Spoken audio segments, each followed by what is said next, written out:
Ready.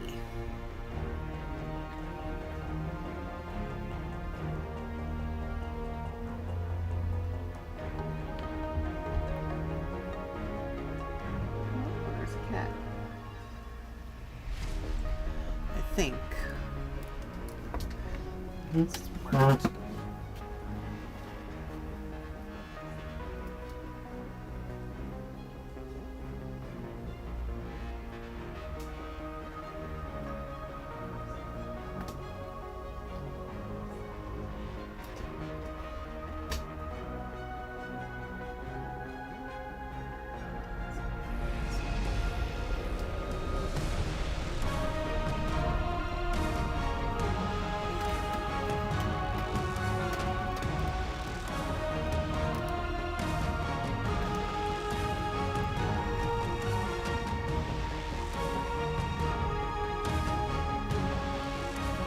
Okay.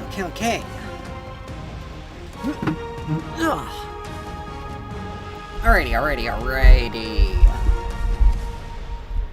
So, welcome. Whew, it is chilly for some reason. I don't know why. Like, Anyway. Anywho. We'll give a tiny bit longer for people to get in, and then we'll really get moving.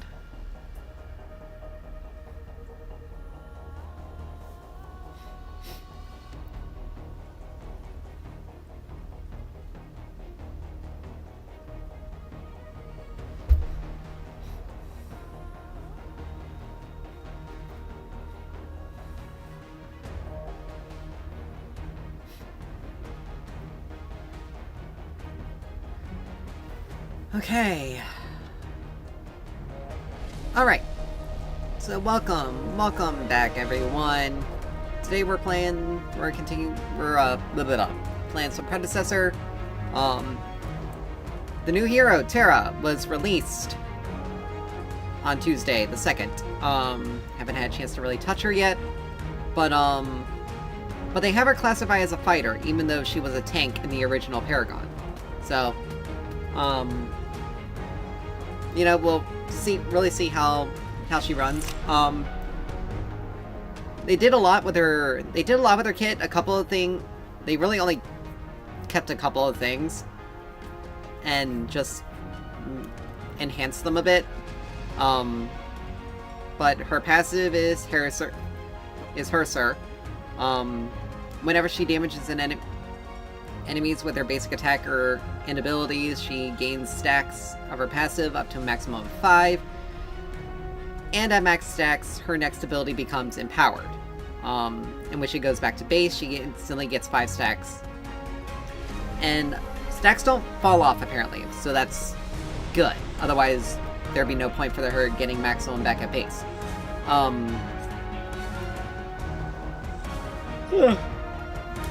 Hello, everyone. Why did I do that? Wild Rush, she takes time to... She kind of goes into like a... She's channels in a dash stance, more or less, for up to 4 seconds, and then... I mean, she prepares to dash. She can channel it up to 4 seconds, and she'll deal damage to all enemies in her path, and stopping if she hits an enemy hero. Enemies hit are knocked back for a very short duration. But for the first 1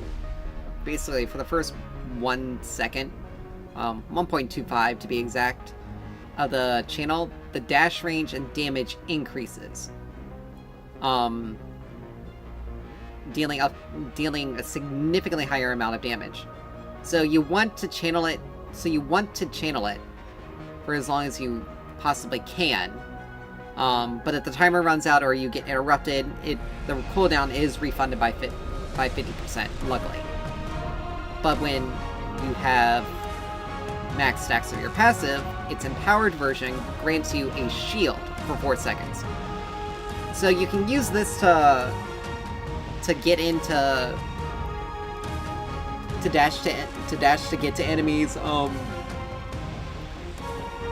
You can use this in the middle of fights as long as you are able to channel for at least the. If you're able to, I mean, just using it as like just a quick cast, you still get the empowered. So in the middle of like big fights, you really want to, if you want to keep yourself alive, you really want to get your passive up as quickly as possible, and use the empowered form of your dash to give you that shield. It'll help out with your survivability. Relentless Assault is one of her older abilities. It's basically like an AoE, except for instead of it being a 2-hit AoE, there's only 1 hit in the area around her, and then a forward attack, a forward slash. But each strike deals the same amount of damage. Hitting enemy heroes refund 10% of its cooldown, and I mean it has 11 second at the start, so you really want to hit enemies with this ability. Enemy heroes. Its empowered version gives you a third strike that deals considerably more damage, and it's true damage to all enemies in front of her. So this is really going to be useful for like 1v1s, 1v1s and team fights, both. Highland Hurl is a new ability that we've never seen before, from her kit. She throws an axe, more or less, that deals magic, that has physical scaling but deals magic damage and slows enemies, and slows enemies that it hits by a considerable amount. A 52% slow is a big one. It pierces through minions and monsters, so you can use it to, if you're in a matchup where it's difficult for you to realistically go all in on your opponent and you want to poke them down a little, this can be used as like a pretty decent poke. Most abilities like this typically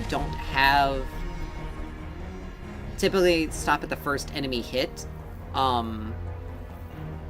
Like Shinbi is really the only offlaner with a line ability that pierces.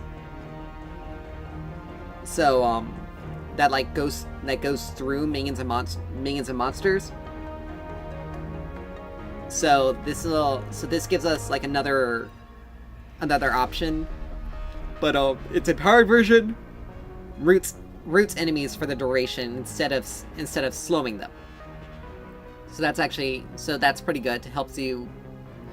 Both will help you catch up and keep enemies from being able to flee, but one will definitely make sure you're able to, like, if you have max stacks and the enemy is running away and you hit this, you will cover a lot. You can cover a fair amount of ground before the root duration is up, and you can combo this with Wild Rush to close the distance much faster. Because you can basically, because I'm pretty sure you're not immobile while I believe you're not immobile while you're channeling, at least that's what it looked like from the trailer. So you can close some of the distance and use Wild Rush while charging Wild Rush, and then dash forward. And then her ult, which wasn't really changed that much, is Unstoppable Force. She cleanses all the debuffs, all debuffs affecting her, and grants herself maximum stacks of Herser. And for the next 6, 7, and 8 seconds per rank, or increasing with rank, she becomes unstoppable. So she is completely immune to crowd control effects while this is active. And she passively gains bonus physical and magic armor, and the bonus doubles when her ult is active. So you gotta she is... They classify her as a fighter, but she is definitely a frontline tank. She is very much the definition of a tanky bruiser. Hello, everyone. So we're gonna try to get like maybe 1 or 2 games of her, see how she plays, see how she does, and then we're gonna switch into ranked mode and get rolling with that, because I want to get moving on that. They're adding Fridays into being available for ranked. Still the same time, period. But Fridays are also available as well.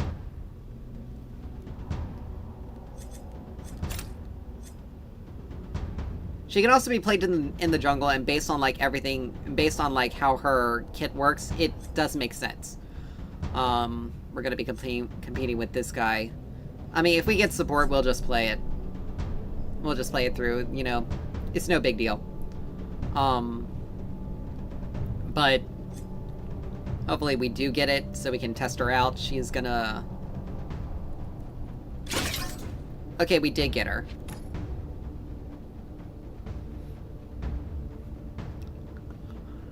But we're probably gonna lose her to... Oh, we're gonna lose her to our jungler. Well, that sucks. It royally sucks, because we don't have the,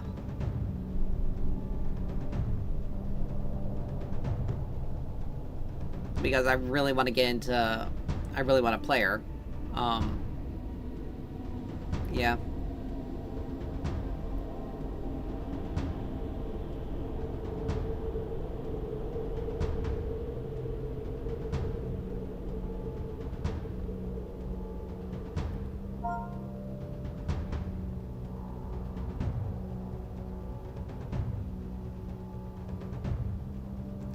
How do I want to respond to this?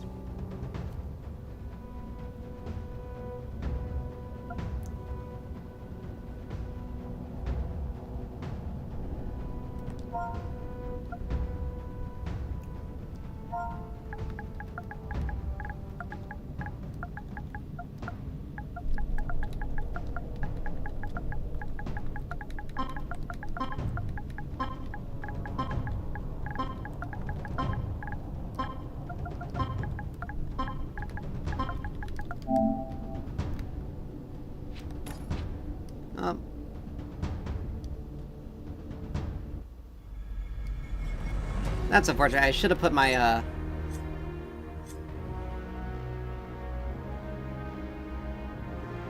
We're gonna have to... I mean, it's only a minute long, but we're gonna have to, I should have put in the person that was... That way the auto thing would have gone, but, you know...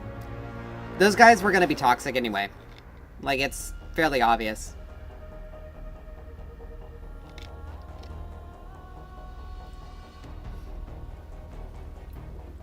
Like, you... Like, dude. Anyway. Luckily it's not even luckily it's not even, like, really a minute long situation. I should have put who I was gonna play before I typed that out, but it was like, meh. Not really that impressive. Because I'm honest. It wasn't that impressive. It wasn't that impressive of a thing.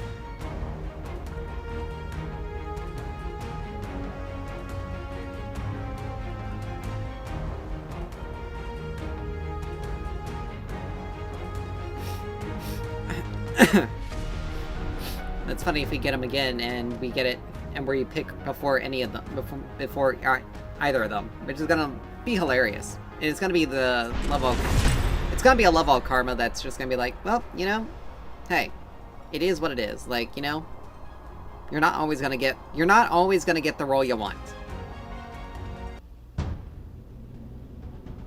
And you're going to have to eventually give up. You're eventually going to have to give up the ghost at some point in time. Because when a new hero comes out, people are gonna want to be playing them. And they're gonna be wanting to play the roles that they're they're gonna want to be playing the roles that that they are designed for. So it means you're going to lose out on the roles sometimes. All right. Okay. So we managed to get it. But everyone else is basically autofilled. Except for our jungler. That's literally it. Like, one person deliberately put fill, which... Raise your spirits high and fight! Whenever I see anyone who puts fill as their selected role, I automatically have very little trust in their capabilities, because they do that because they have no idea what role they want to play. They have no idea how they're gonna... And back to lobby.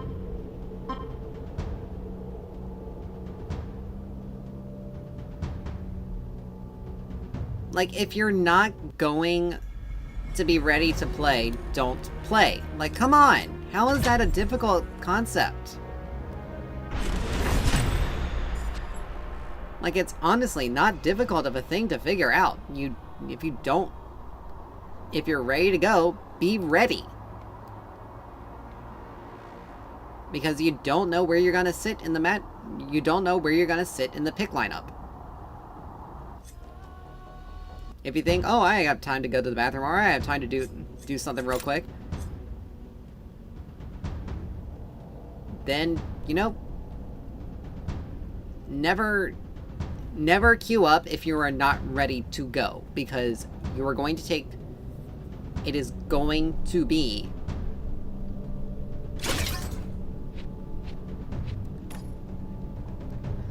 It is going to take... Why is this guy trying to do this? Like, that doesn't make any sense. But yeah, it's like this guy chose to play carry, and they are taking so long to pick for no reason. And if we go back to lobby, then it's like, dude, really? Okay, now that is just... That's a mood. I've learned not to underestimate the power of someone who does frontline and who's a frontliner in the dual lane, but at the same time, like, if you intentionally pick to be the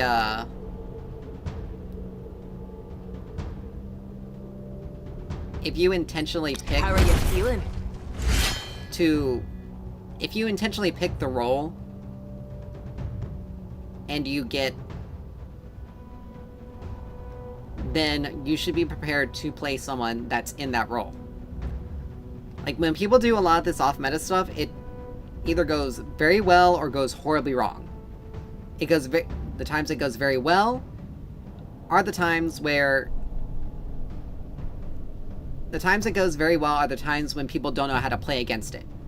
The time it goes very wrong is when you pick something that is incredibly easy to play against, and people know how to easily deal with it. Like, the only range damage we have in the duo lane right now is our phase. That's it. And she doesn't have the only sorts of good damage output she has. Oh, this battlefield won't be quiet long. Alright, they changed Juggernauts to, they changed Juggernaut from physical to magic damage. I think we'll do that. Reduce your non-ultimate cooldowns. Okay. Yeah, we want... Okay, that makes sense. But yeah, she's definitely a hero that loves getting haste. If we're gonna be fighting another person that's gonna be pretty close, we'll take Ruthless Assault is gonna be probably a decent choice. We'll probably do Wild Rush or Highland Pearl, just dependent on, like, oh, the shield glows. Our weapons glow when we have it. Just for Like, if we took Highland Hurl, we would deal more upfront damage. But Ruthless Assault will give us a lot more AoE and have less of a chance of getting aggro, potentially. So it's really just gonna be dependent on what we, how things are going. If...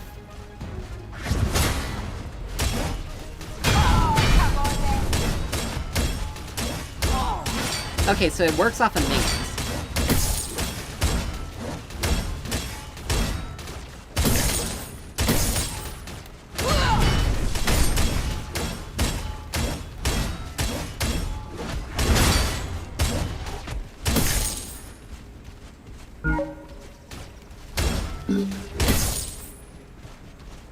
Alright, so we're technically beating her.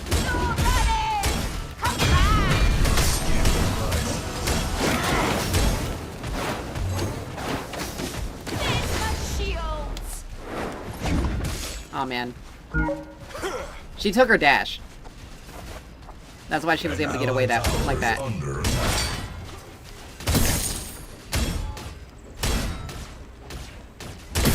But yeah, she also had to... We were beating her outright, right there.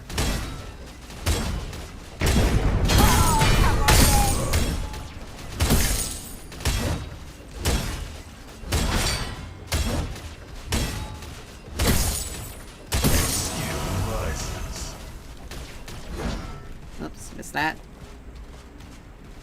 Alright, she took the tank crest. Let's see, that's gonna take a minute.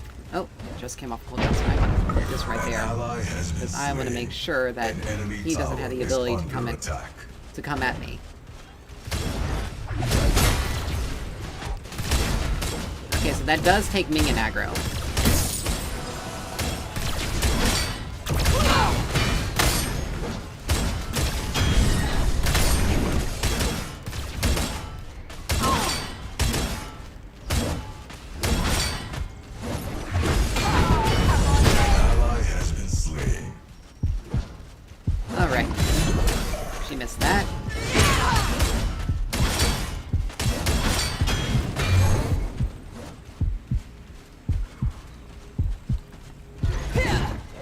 Okay.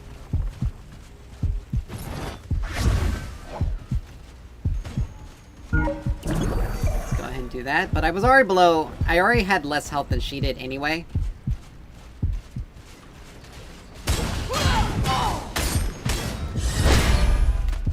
Yeah. That was my fault. I shouldn't have gone out. I'm right here. But she did have to blow a lot. Enemy tower is under. And she hit level 4 about... She hit level 4 before I did because, again, I was below half health. I should have backed up earlier. Now, Greystone has the opportunity to catch her here and be able to take her out.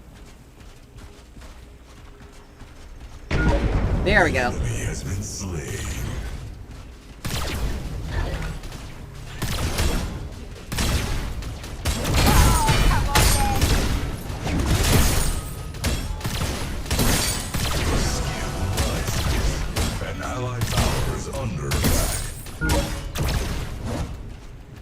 Alright.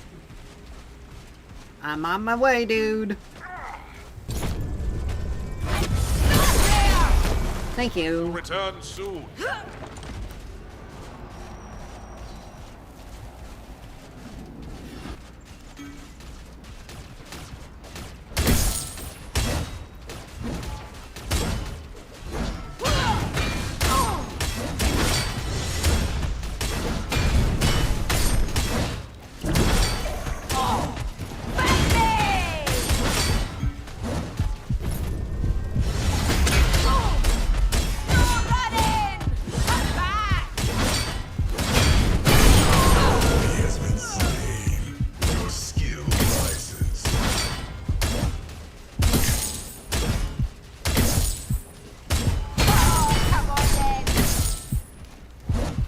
Whew.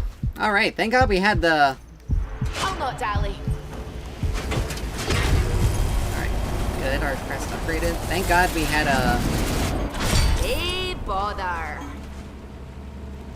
I mean, we evened everything out. Except for we're ahead. We're almost double her CS. So, that's good. We're also a level higher. She hasn't gotten her upgraded crest yet. We're almost to Mutilator, which is actually going to be... Her building a tank crest is actually going to be bad for her because it will, Mutilator is going to give us that max health shred.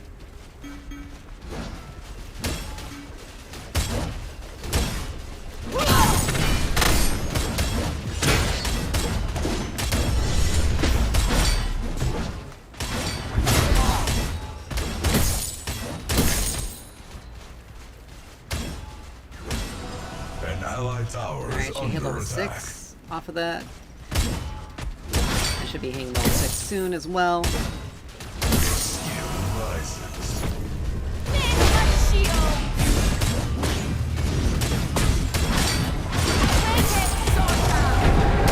She ulted.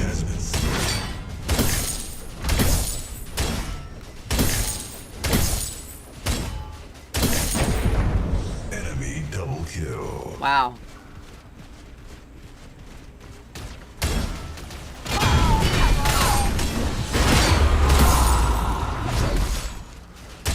Alright, I was hoping to catch her.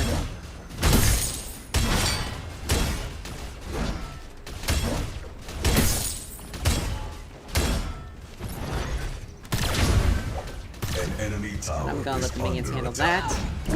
I'll pop a potion here. That's got 12 seconds. If she tries to fight me for this, I have more HP. And more mana, so I'm pretty much gonna be...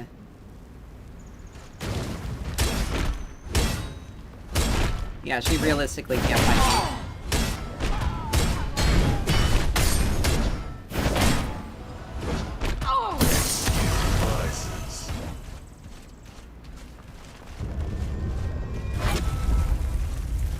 Alright, I can just let this...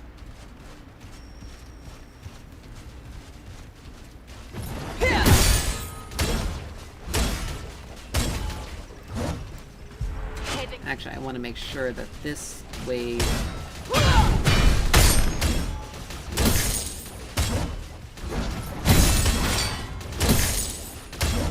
Especially since it's a cannon wave. I'll not dally.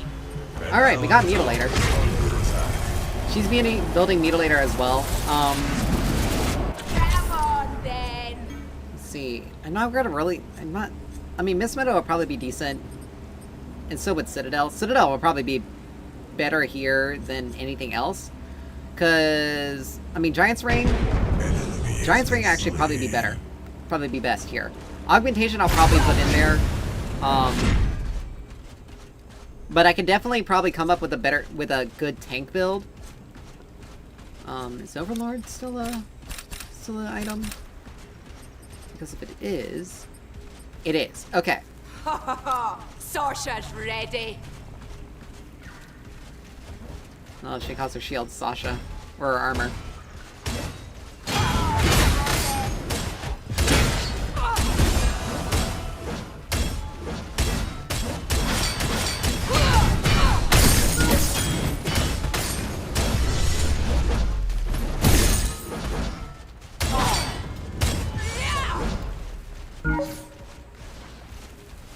Your skill rises.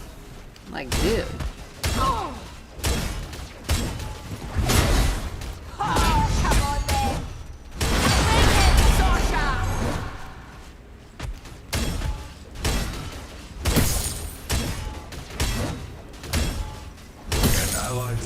Missed the cannon there. But yeah, I have a full Mutilator on her.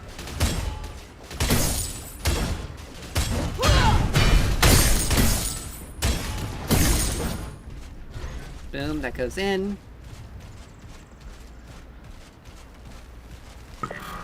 I'm gonna take the opportunity to head back. Yeah, Giant's Ring is gonna be better here. Bother. The extra health isn't gonna help me out because she's got Mutilator now. She's building more damage. So if I go Giant's Ring, I get a lot of good stats I'm gonna be useful have use for. She's probably going to augmentation next. But An enemy tower is under attack. Oh, come on then. There.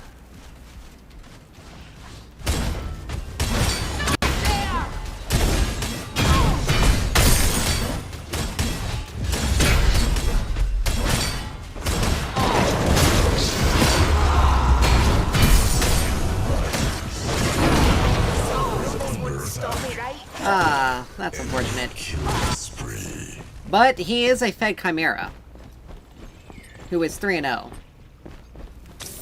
No, this but luckily Greystone's catching the wave there. He's only got 1 death. He ran Sky Splitter, so that's actually pretty decent. That was pretty decent. Okay, that was a... Argus is not doing well. Come on then. I'd rather take Judgment. Ice Squirt is okay, but I'd rather have Judgment. Under attack. Because again, if I'm able to use my abilities as often as I can, then I'm gonna be able to just if I'm able to use my abilities, I can generate as much of my passive as possible. Like, we work in conjunction with your auto attacks. Take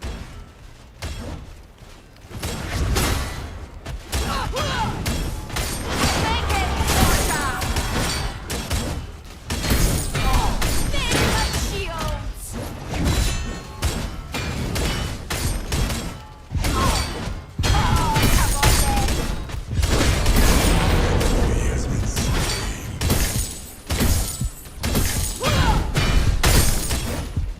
Skill rises. Like, that's the way to do it. An enemy tower is under attack. Oh! Hey! Going back for the weekend? Tower That shield's are waiting. Alright. Hey, bother. But yeah, this is kind of like the difference between like going full damage has and been destroyed. the difference between like going full damage like she's doing and going and getting some defensive stats. Because I have some defensive stats and I'm able to do a fair bit more damage. And as long as I can hit my empowered ruthless assault, I'm pretty much going to just consistently hit her with a crap ton of stuff. Under attack. Make my shields. Like right there. No running. Come back.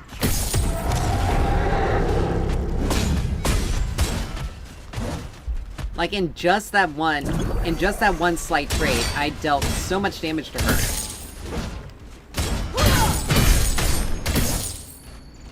And if I hadn't missed my Highland throw, I would have been able to Hey! take her out there. Now that I got that pushed in, I'm An going enemy to back tower up. is under attack. Because Chimera could be on this side of the map. Unless, never mind, he's on that side of the map. Enemy is unstoppable. Enemy killing spree. I'll go, Dally. But this is what I'm talking about. Like, Aurora is 2 deaths in the hole. She has a kill, Come on then. but you also pay attention. She's only killed the Narbash. She hasn't even touched the Twin Blast. Who's the person that is who's 2-0 with 3 assists. Like, alright, I'm almost level 11. I'm not gonna go too close because she's got extra time in that. Oh, come on then. Skill rises. Alright.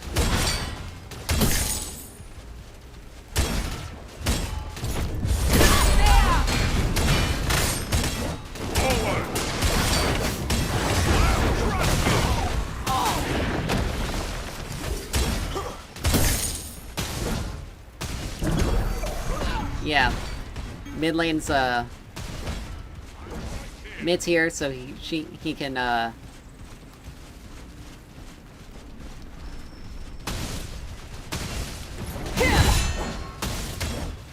yeah, there's nothing we can do until they push out a little bit further. And Argus is... Like, I don't know what Argus is doing. Like, he's literally not doing anything here. The stars fall!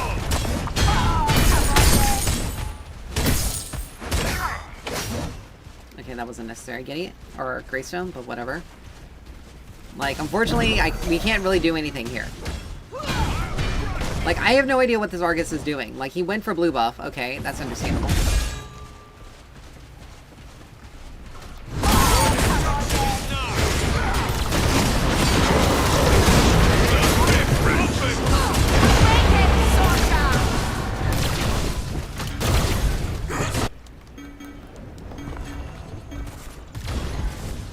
Like, what are you...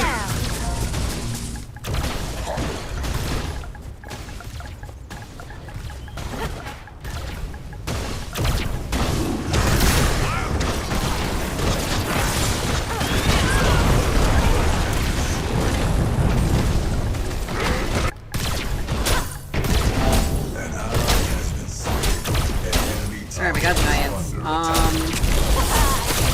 As much as I would love to get augmentation here, I'm gonna have to get something. I had to get something to deal with Gideon's damage.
Like, we can't win this.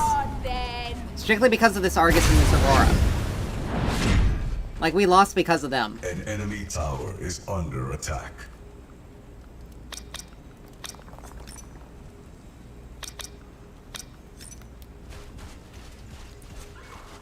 As much as I would love to say, like, there is... We can't win this. And I was kicking this Terra's ass this whole game.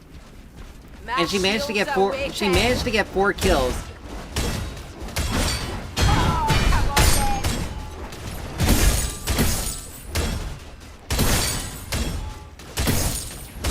Like, this Argus is a joke. I beat her. I beat her out so hard. And because the rest of their team came and collapsed on me, I ended up losing, and she ends up winning. Await my return. Like, look who finally did something.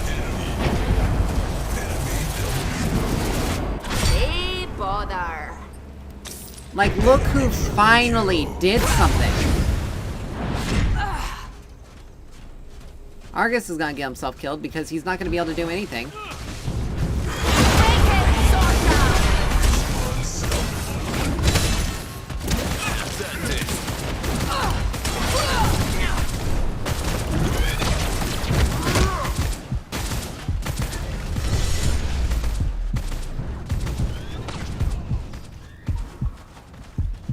Like, I can't do anything here. An allied tower is under attack. I need to get Citadel. Come on, then. I need to get Miss Meadow. I need to get so many items, like, right now in order to be able to do anything. An allied tower has That... been destroyed.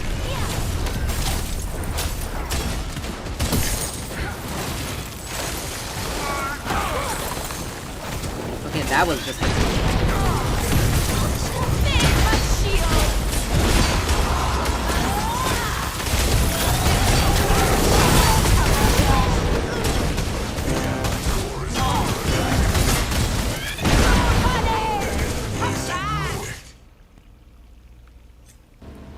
Yeah, there's nothing that could have been done.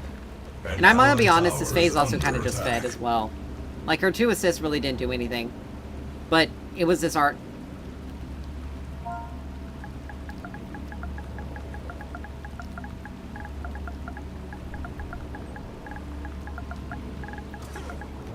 Slow down.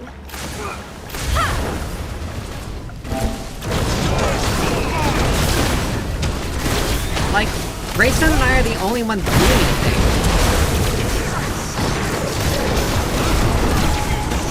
Not so fast.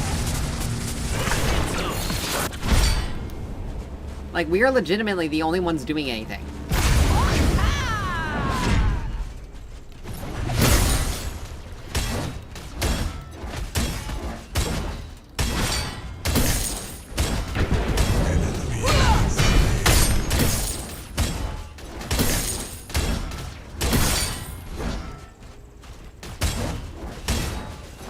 I'm gonna link ya.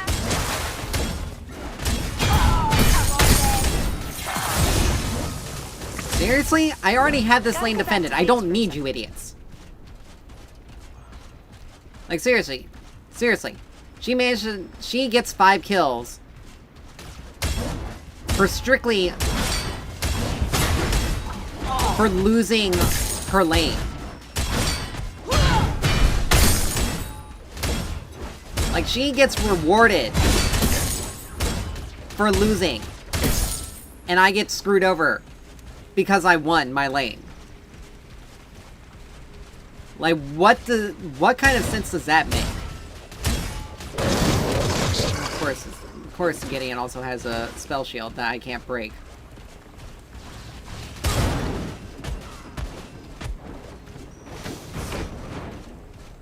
He's gotta be careful. Because of that. Like, that was never... An ally has been slain. Like, I couldn't do anything there. I couldn't help him.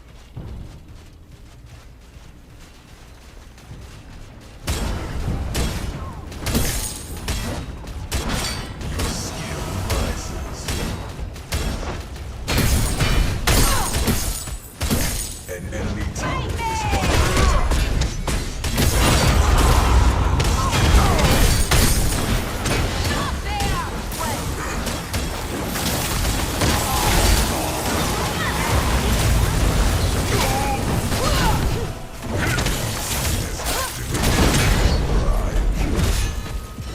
The stars fall!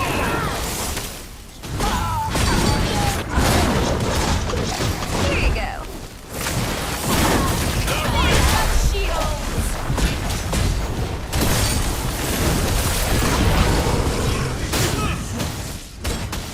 I'll crush you!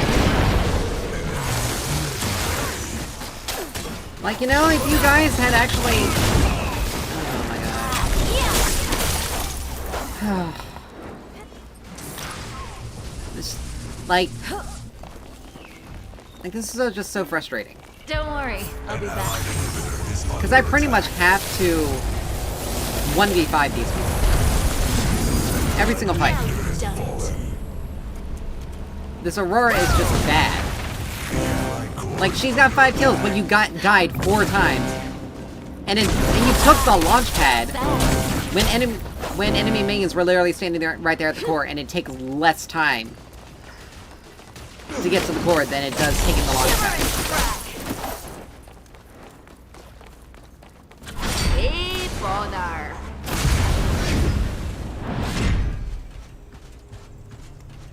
Yeah, she's building full damage. But it's the Gideon that's the real problem, because he's blowing through my HP. She's enough of a frontliner from just the passive increases to be able to give him the peel he needs.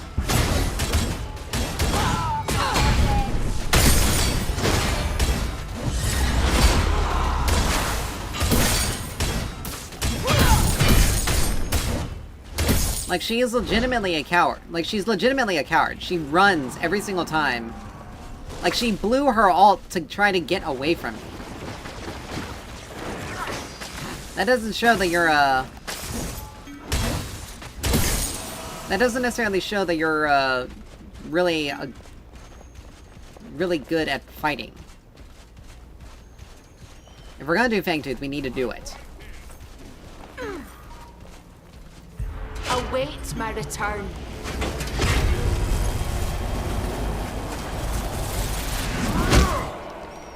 Really? An allied inhibitor is under attack. And it took forever for anyone to start rotating. Even though I was already recalling to get the rotation. An allied inhibitor is under attack. Inhibitor has been destroyed. Forward! Enemy has been slain. Your skill rises.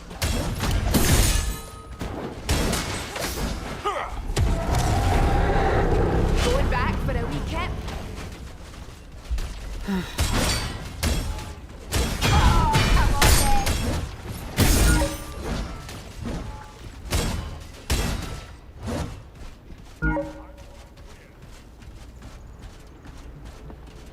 Await my return.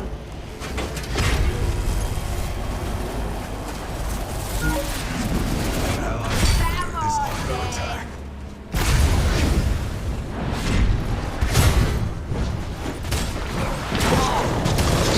Stop there!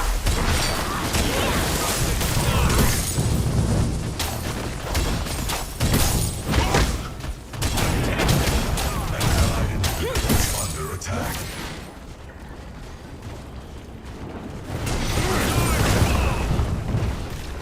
Like, we got so many things we gotta do here. Is under attack.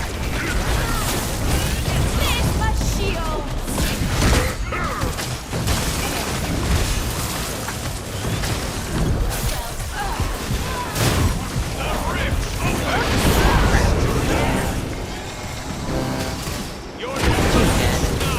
Like, dude, Allied core is under we can't win this. Like, we can't. We needed more frontline, let's be honest. We needed more frontline. I wasn't enough. I wasn't enough to be able to do anything. Greystone has way too much damage, but not enough survivability. And our Aurora built full damage. Our support is basically useless. So yeah, we ended up losing strictly.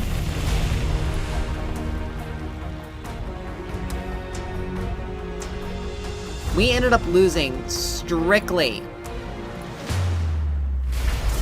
We ended up losing strictly because of the rest of the fucking team. Like this Argus lost mid lane badly. The only reason why Aurora got as much gold as she did was because of her 2 extra kills. But she cost us the game. FaZe, she at least got 6 assists, so she at least evened out on that end. But myself and Greystone were the only ones And fight. who were actually doing any sort of damage. I gotta see how... This Aurora only slightly outdamaged me. Slightly.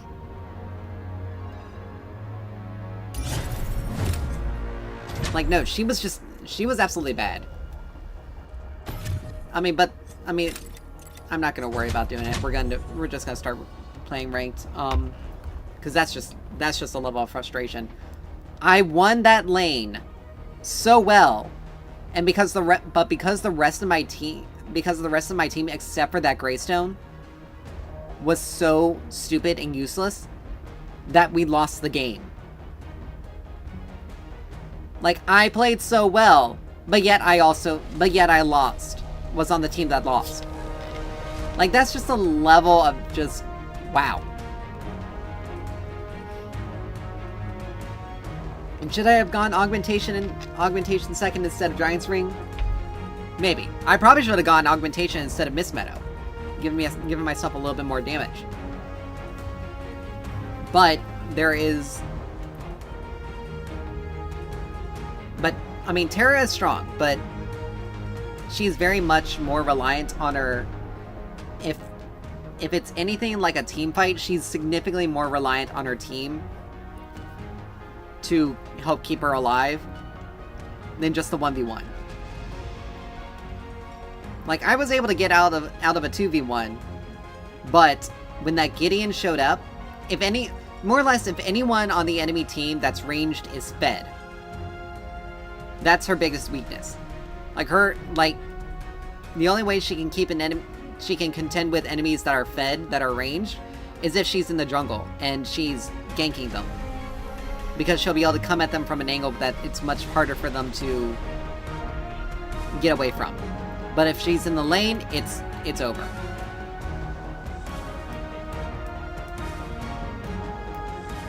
But yeah, maxing out Ruthless Assault was a good idea. It gives us the most upfront damage, and it synergizes very well with Mutilator.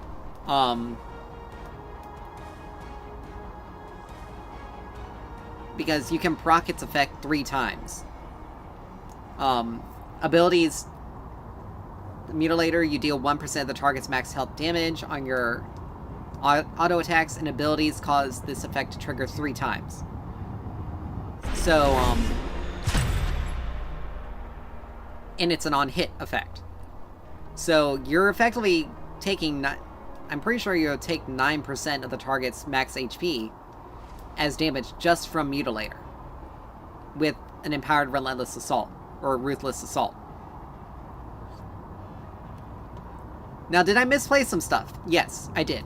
Did I misplay my, some of my dashes? Yes. But... Am I the reason my team lost? Absolutely not. That Gideon was fed. And... unfortunately... There's nothing I can really do. There's nothing you can really do against a fed Gideon unless you have long-range CC that's able to hit him and then you can pile on top of him.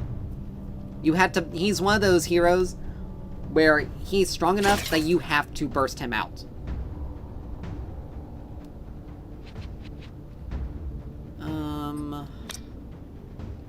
I mean, Sparrow as a carry is absolutely ridiculous. She and Grimmix are very powerful, but Sparrow takes less. Sparrow, like, Grimmix is more reliant on his items.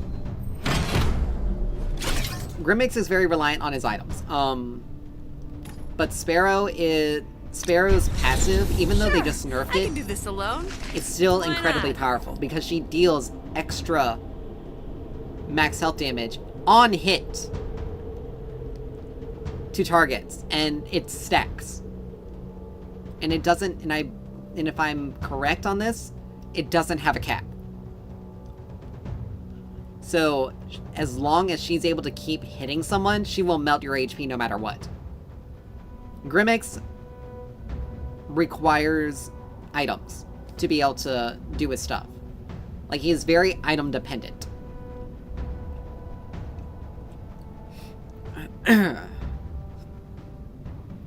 But anyway, it sucks that we lost that game. It sucks. It royally sucks because we did so well, but we just got screwed over because our mid laner was an idiot. And our duo lane, our carry picked a melee hero into the duo lane as the carry. I'm sorry, Aurora is strong, but she needs she's much like a carry. She needs time to get to that point. But because she is also a melee hero, she is very vulnerable to when enemies are ranged. And she is not able to easily get on top of them and stay on top of them. She doesn't really have a good all-in until level 3. When she's able to use her Ice Wall to dash, to get in close, hit the Hoarfrost, and then hit the Hoarfrost, then Boreal Sweep with an auto attack to get her passive going. And she has... So, yeah, until level 3, you have no... If you are facing a ranged hero, you have zero. You have zero ability to engage. And she had 1 kill on the Narbash. Just the Narbash. By the time anything really happened. However, her lane opponent, the Twin Blast, had 2 kills. Meaning, he was much stronger than she was. This is why you do not take melee heroes as the primary offensive character, as the primary offense in the duo lane. You can take them as a support. Aurora works pretty well as a support because she's able to help keep enemies from getting away with Hoarfrost. But she also, again, because she is melee, and because she has no other way of really locking an enemy down, or more like locking out an enemy, like Richter or Steel, she is going to be taking hits. And the fact that she also went full damage when we already had someone else full damage, and we really needed more survivability, is also the reason why we lost, as well.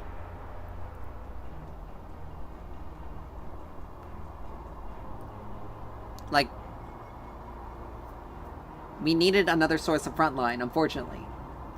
Greystone was not going to be able to do that, because he wasn't building any sort of defenses. I wasn't able to finish off building my defenses because we lost way too soon. So I wasn't able to get anything. And I was pretty much the only one actually frontlining for my team.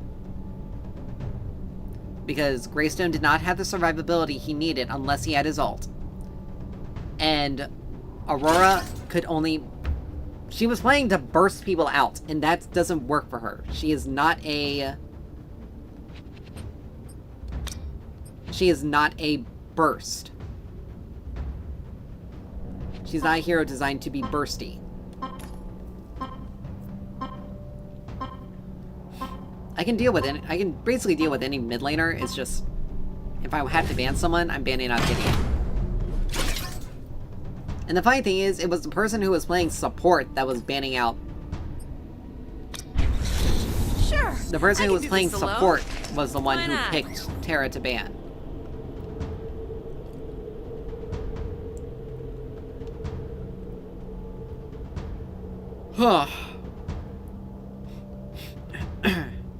If we go really heavy on the magic damage this game, I have to build more. I can't build Soulbinder. I absolutely have to build. Okay, good. We have some physical damage.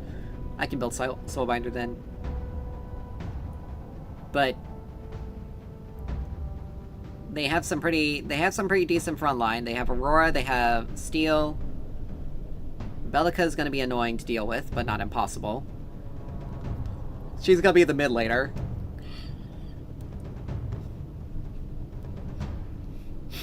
But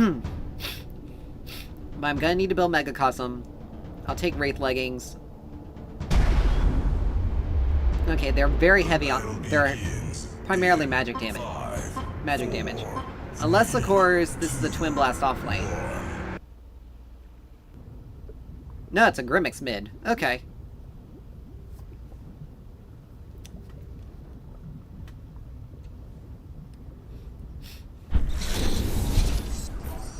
Life is short. Use hydraulics. Prepare yourself. Chemical Rod, I'm not gonna, even though they buffed Soulbinder and brought its brought its cooldown to 10 seconds. I need a bit more burst, so I'm gonna have to... Let's see... I may build... I may... I probably... Maybe I could... No. No. As much as I would love the stacking, it's not gonna be very useful.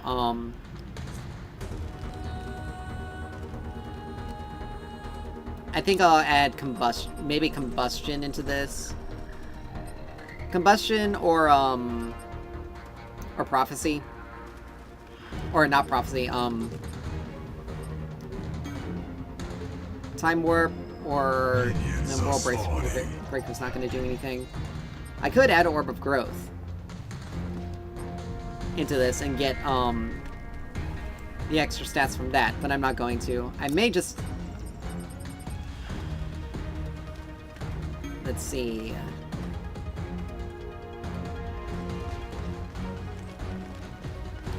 Initiating.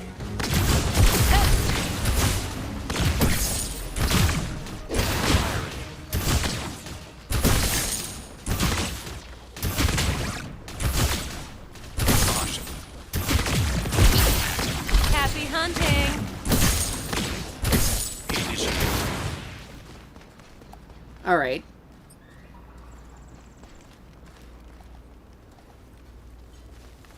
Yeah, he's planning on going more like AD. More AD build.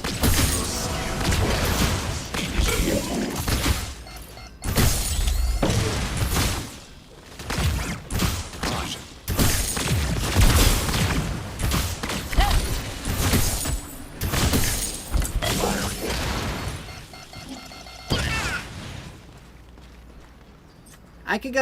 I could probably build straight into...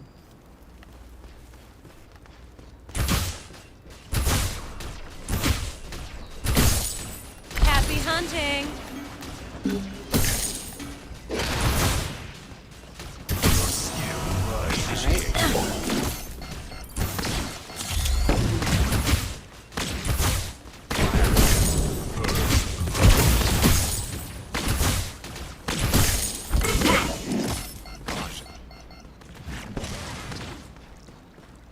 Okay, this has 8 seconds. I need to be ready to get to it. I need the mana.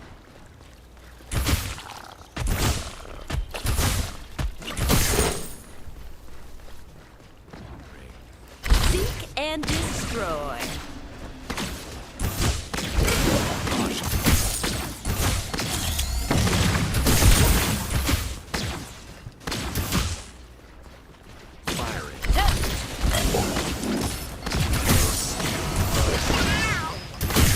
I won't max out Seek and Destroy here. I'm gonna max out Sticky Mine.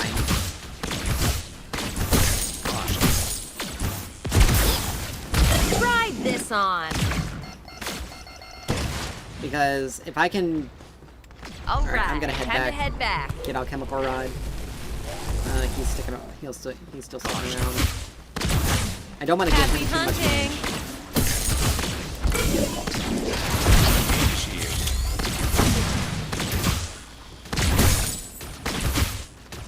Unfortunately, there's nothing I can do.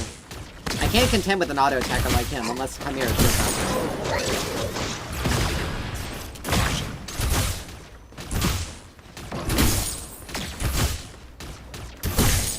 Initiating. because I gotta wait for the river buffs to respawn before I can do anything.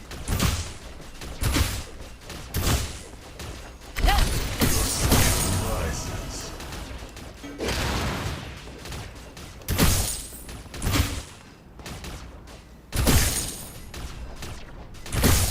Alright.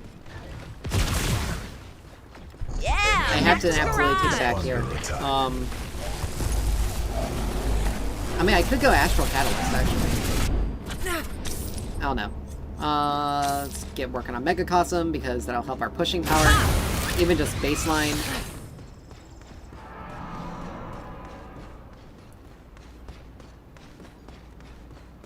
Grimmix isn't annoying if you're not able to just outright push him out of lane.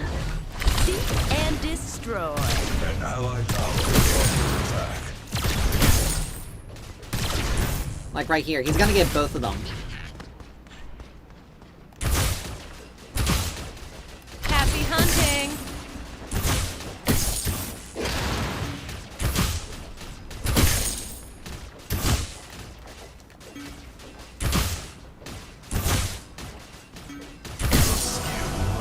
Alright, we got ult.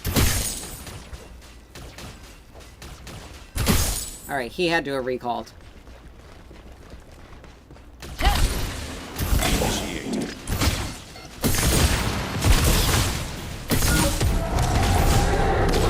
Nice.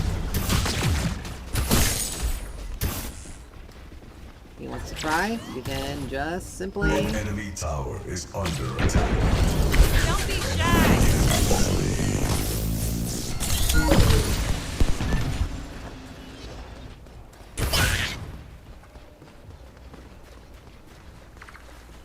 Like, we got the Fangtooth, which is good.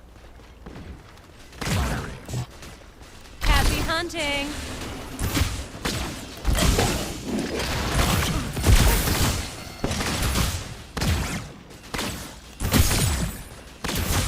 Initiating. Have a hat. An enemy tower is under attack. Range on that is a little weird and ridiculous, if you ask me.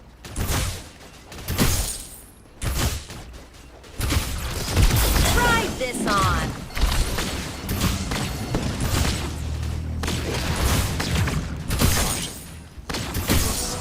Rises. Initiating. I need to get this. Seek and destroy.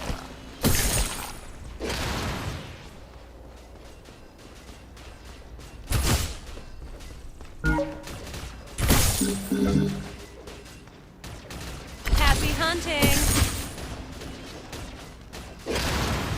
Alright, team got out.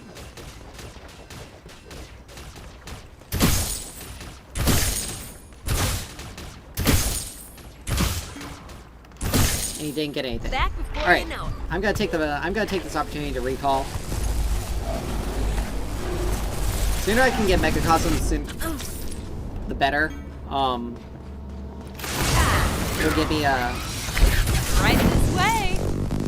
Oh, I should have just saved that. But you know what? I'm getting 2.4. I'll have a fair amount of it back before I even... not really. But yeah, he'll be able to pretty much stay in lane until he has like a full item. Strictly because of how his mana regeneration works. Which they also nerfed it. So, he doesn't regenerate nearly as much mana. Happy hunting. But when it comes to late game, it's not gonna matter. Like, he's gonna build some attack speed item. Rises. Suppression.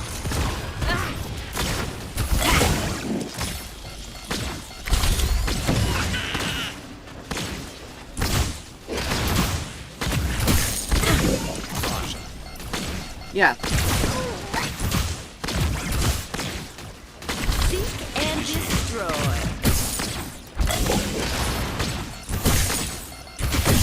Firing.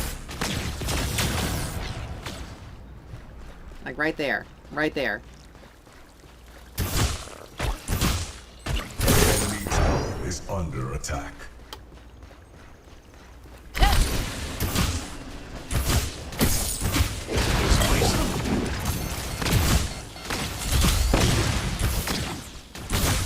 Initiating. What was that? Have a hat.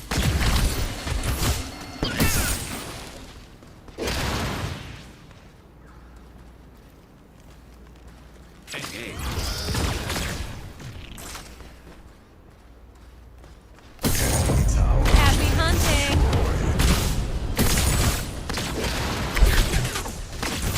Initiating. Try this on.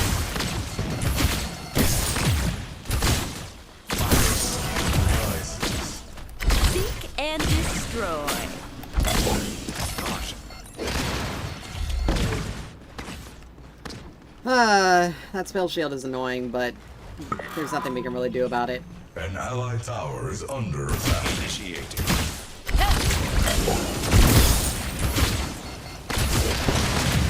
Caution.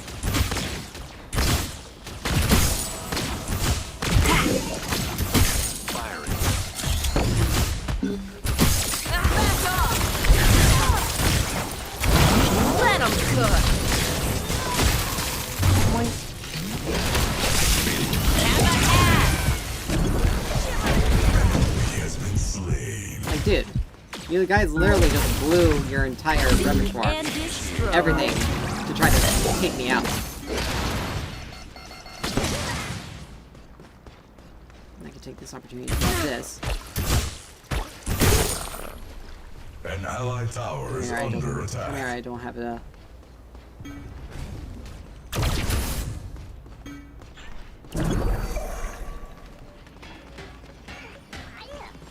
Happy hunting. Now, what I want to do is try to get this wave to pushed in as quickly as possible.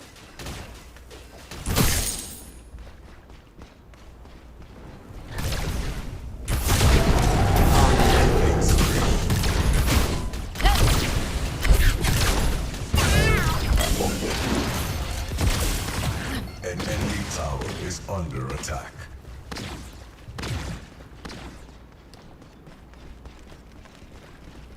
Seek and destroy.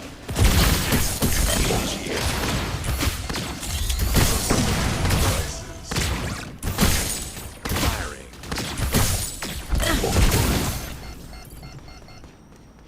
All right, time to head back. Remain calm. An allied tower is under attack. He wants to keep me in this lane as much as possible. Happy hunting.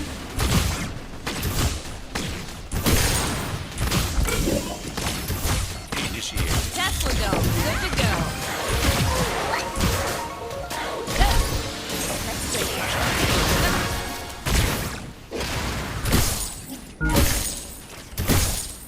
Caution. After you. Yeah, back to the garage.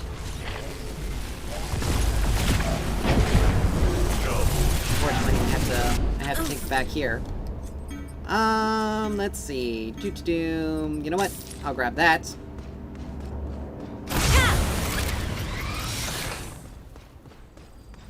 This mid, the dude An hasn't allied left mid lane tower yet. is under attack. That should hit right before he goes into my turret. But again, it does suck that they made it that they didn't get Aurora taken out And before destroy.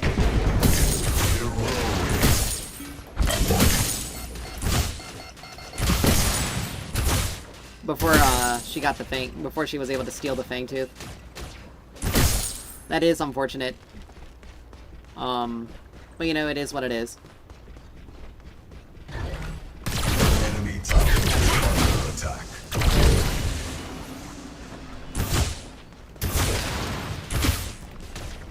Try this on.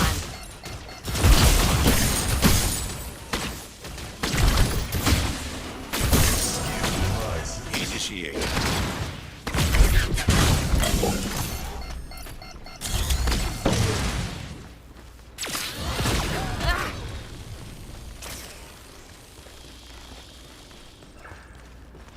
Engage.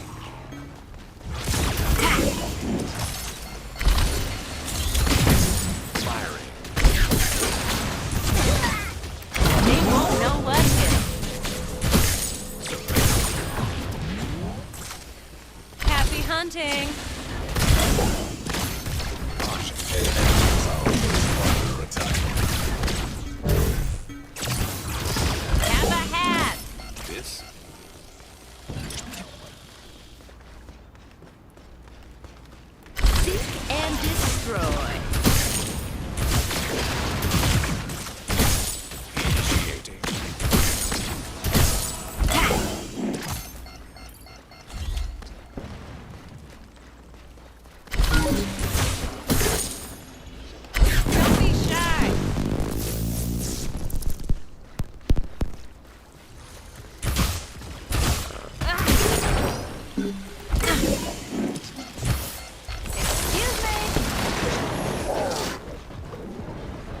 I managed to get my... If my security gate was up, I would have been able to stop her there.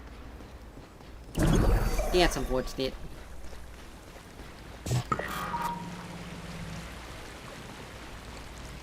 Stand aside. Happy hunting. Tesla dome at full charge. My favorite invention. Rises. Try this on. An enemy tower is under attack. Like, dude. All right, time to head back. You see, he's starting to lose out now. He's building augmentation. Seek and destroy.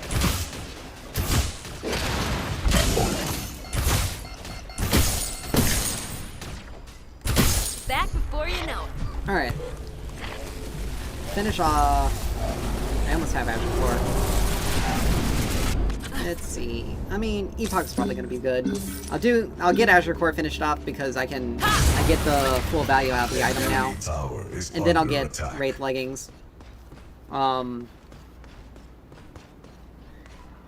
do Astral Catalyst.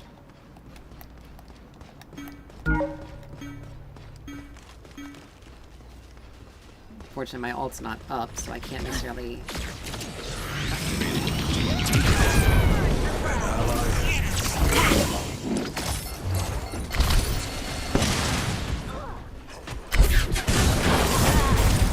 Ally has been slain. Have a hat. Yo, Tesla dome ready.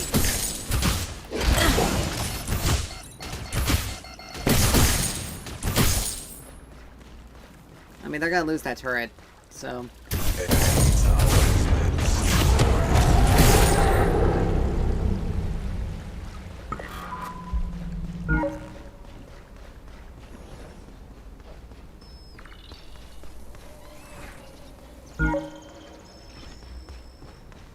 All right, time to head back. Alright, I can get Azure Core here. I can't do anything else. Actually, I might as well just stay and wait. Like, there's nothing else I can really do. It sucks that we lost that second Fang Tooth there, because that would have been a third for us if we had managed to get the other one.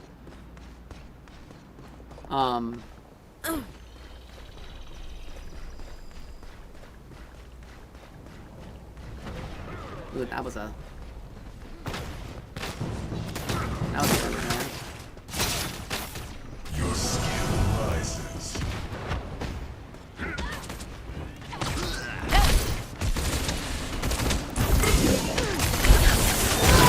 Let 'em cook. Try this on. First. Have a hat. Under attack.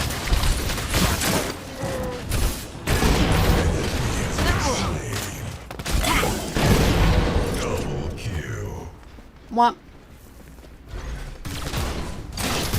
That was actually pretty good for pretty good by Happy Narbash. hunting.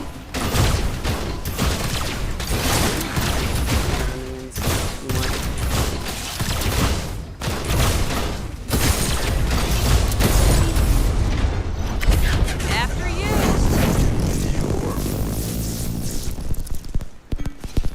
That was really good by Narbash. That was a really good play by Narbash. Yeah, back to the garage. All right, we can get Azure Core and we can get Staff.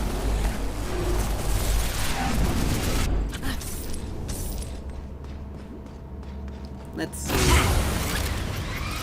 He's got Fist of Resolve, but none of them really have any. None of them have any real healing that I need to worry about per se. Maxing out Sticky Mine actually did a Tesla dome at full charge. really good job for me.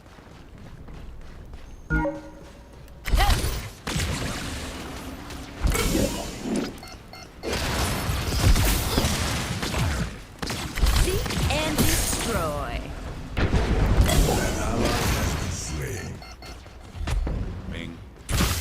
An ally has been slain. Your skill Happy hunting. Initiated. They won't know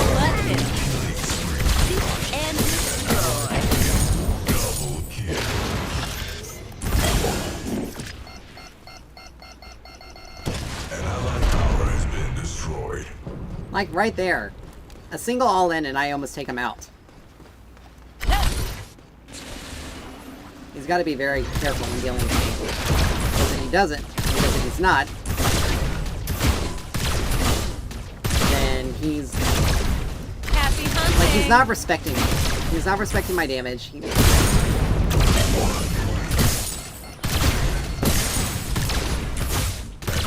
Tower is under attack. And, yeah, he is a very... He does have that spell shield. But it's down, but it's a pretty decent, but it's a pretty decent size of a cooldown.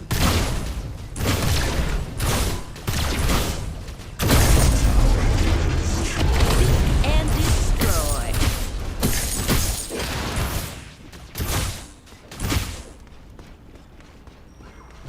Alright, that's in. I'm going to go ahead and take my leave because it is much Tesla Dome, smarter to good do to go. so. We can probably poke this Aurora out. Or help Shinbi take this turret.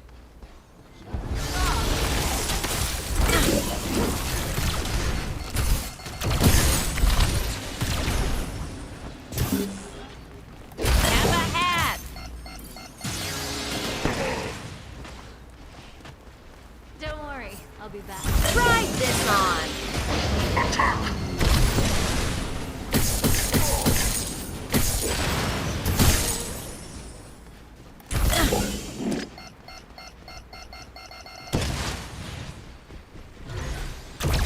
Enemy tower is under attack.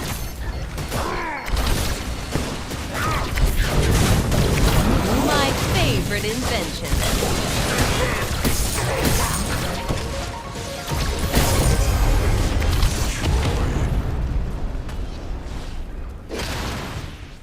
Try this on.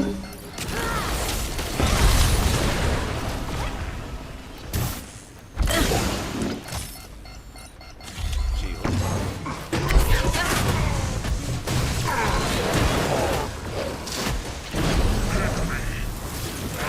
Allied tower is under attack.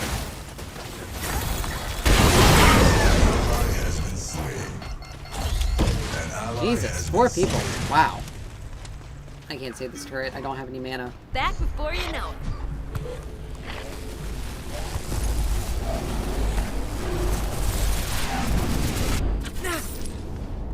But I almost have Oblivion Crown, which is good. They're going for mid.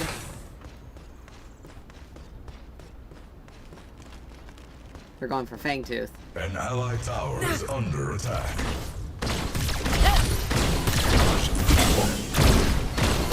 Yo, Tesla Dome ready. Right this way.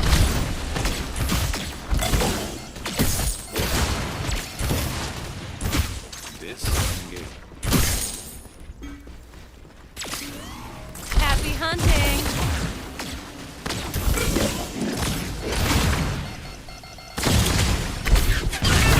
Let 'em cook.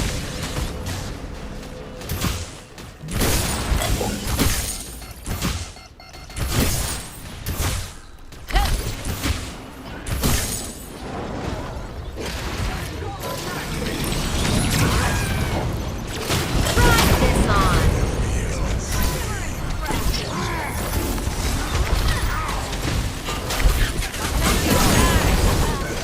Ally has been slain.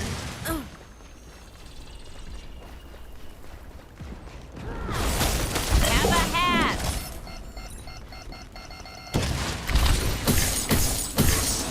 Rises. They're going for... They're going for the... And this one's fine. I absolutely know it. And that one is too. Seek and destroy.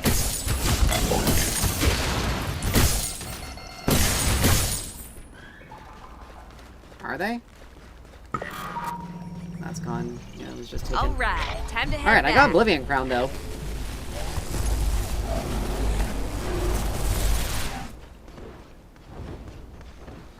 Tesla Dome at full charge. After you.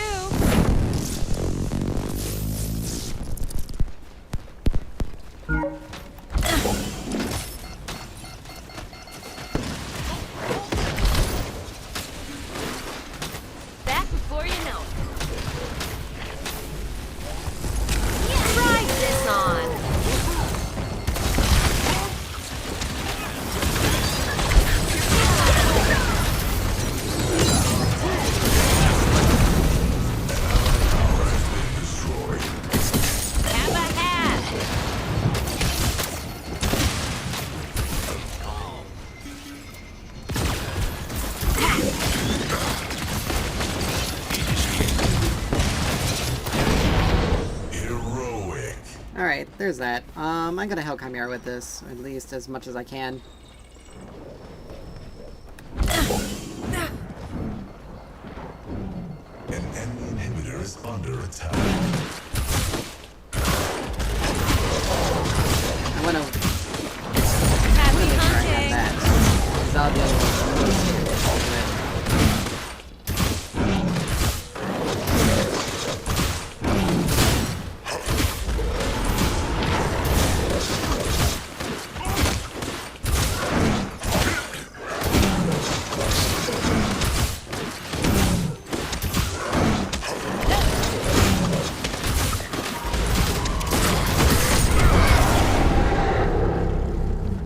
Alright, we out.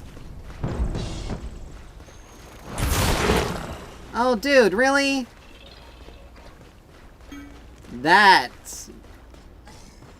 was just a dick move there. Yeah, back to the garage. Well, at least he actually apologized. Alright, let's get Oblivion Crown. Let's start working on Caustica. Let's see. Be able to get the... Oh, I don't have enough room for the energy stream. Let's see. After that, I'll have one more item slot. Based on everything they got, I mean, they do have a fair amount of healing, but we're just eating through their HP much faster than, And destroy. much faster than they're actually restoring it. Happy hunting. Tower is under attack. An ally has been slain. Let's see, I don't know if I can help Narbash here.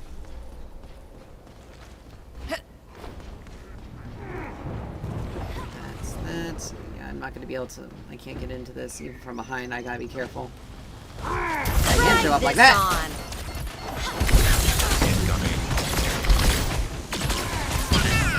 They won't know what it is. Right this way. Okay, that works.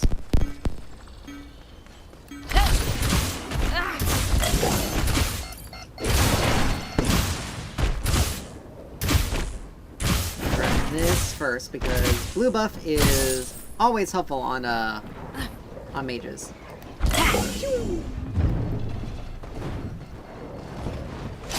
I'm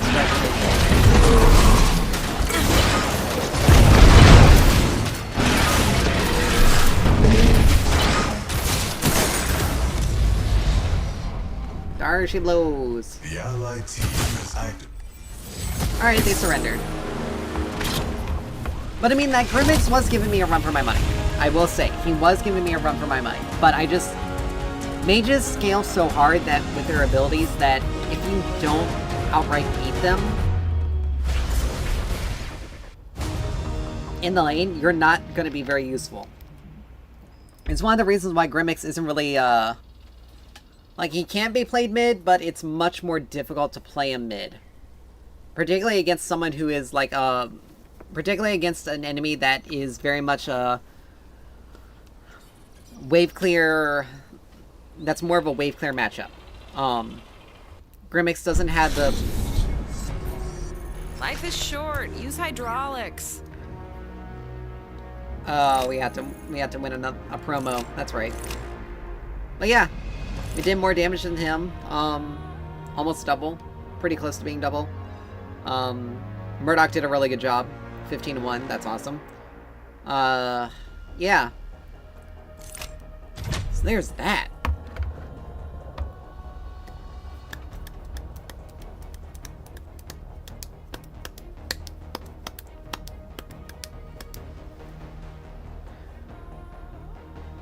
You know,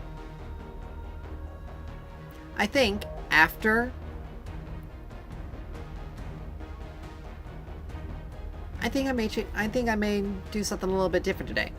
I think we may play some Final Fantasy after we... If we win this next match, then I'll switch over to Final Fantasy 14. If we lose, then we'll keep going until... I'll keep going until we get a rank up. on it. Because I think that's gonna be I think that'll be fair. I don't wanna... Whenever I do anything like a ranked-wise in a MOBA, the moment I get any sort of good forward progress, I end up getting cursed with like this massive downslide. Even if I get like a promotion in the rank, in ranked. So I just want to make sure that I have it, we get through it, we don't have to worry about it. And I don't have to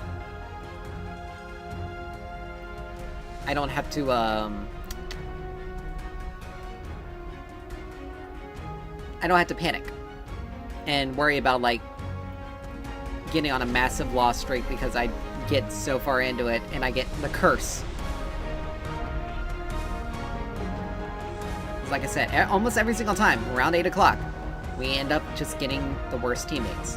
Now it depends if we can even get into a game.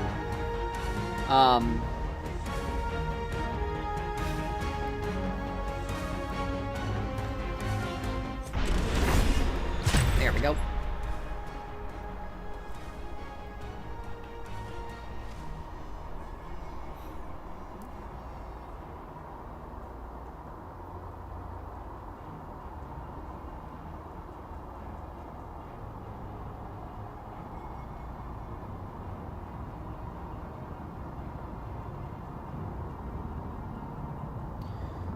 Oh, wait, I was about to say, oh, it's always one. It's always that last one.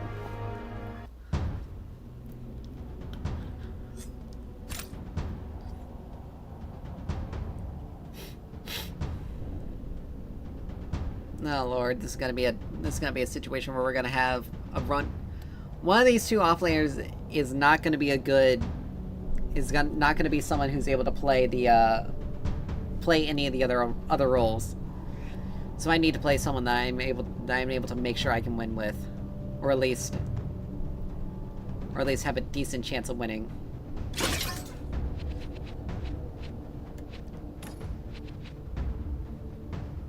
I mean, Gideon or Sparrow is going to be a good ban in ranked with the way things are.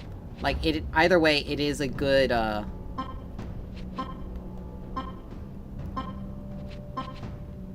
Either way, it will be a good, okay, we're banning Gideon here.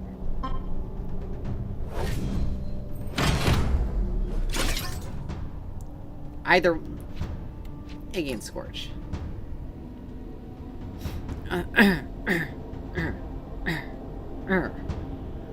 We'll take our favorite little fire monster. But yeah, in ranked right now, Gideon or Sparrow is a really good ban.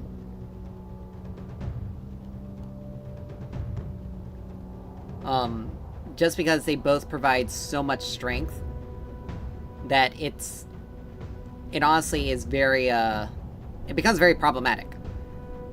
They scale out of control. So we have a Sparrow that we're dealing with. It's going to be a little bit different. It's going to be probably an annoying match. Probably should have gone with the Sparrow instead of the Gideon, but Gideon can scale out of control pretty quickly if he gets any sort of... If he gets any sort of jungle intervention and any sort of help, then we're looking... And if I don't get anything to help even out the lane, then we're absolutely looking at, okay, if it's a Bellica... If it's a Bellica mid, this is actually probably going to be good for us. As long as we space our turrets out, she's not going to be able to hit them. And once we set them down, it doesn't... Her Void Drone's not going to be able to do anything. Because technically it counts as an auto attack. It doesn't trigger any of those effects. Alright, Crunch off lane. It has to be a Bellica mid.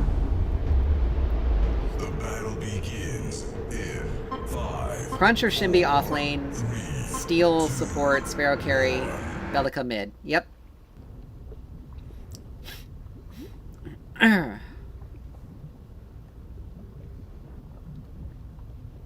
Now we do have a Seraph. Open the valves! Full pressure! We do have a Sereth, so that's gonna make things a little, we wanna make sure we get Orb of Growth as quickly as we can. Magician Crest, obviously. But like I said, we do have a Sereth jungle. So if she doesn't get strong pretty quickly, pretty early, it's gonna be pretty difficult for us.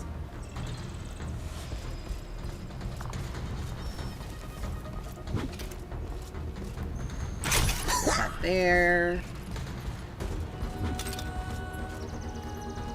That there, and keep one in the chamber.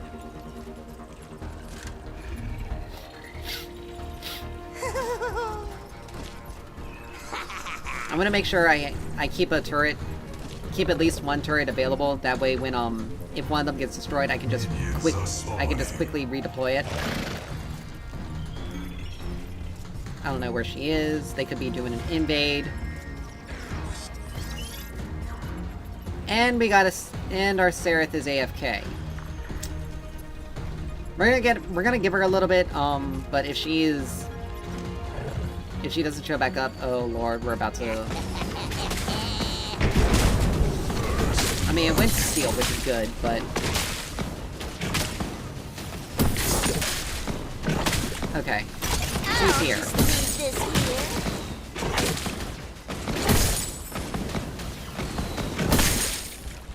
But that's not necessarily good for us. Enemy tower is under attack.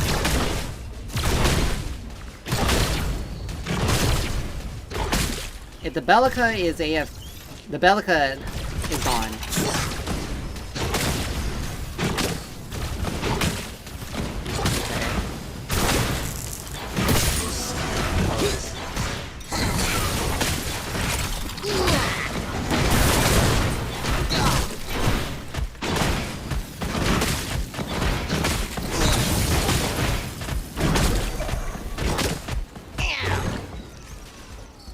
Alrighty.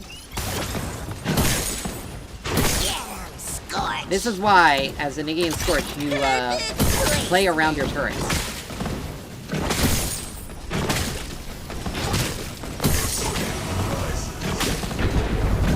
An ally has been slain.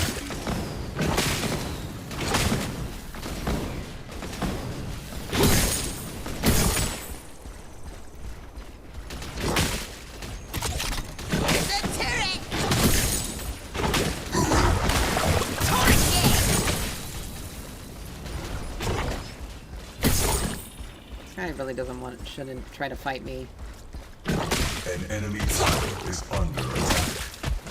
Skill rises.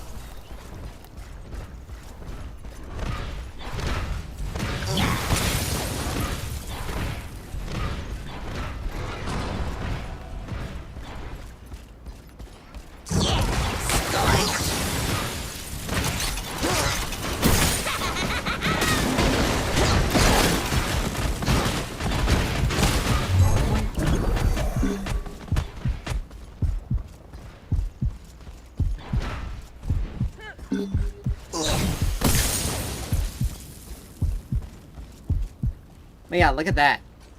Going home. I'm gonna go ahead and take it back here, though.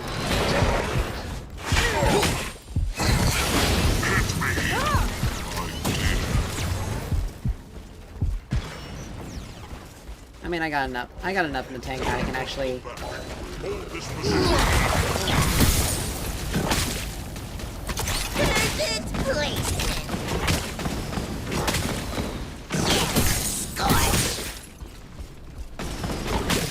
Get this wave pushed. Get this pushed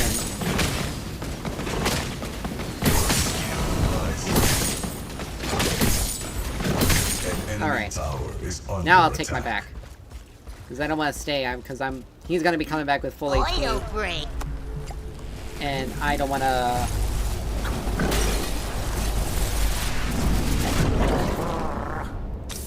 Alright.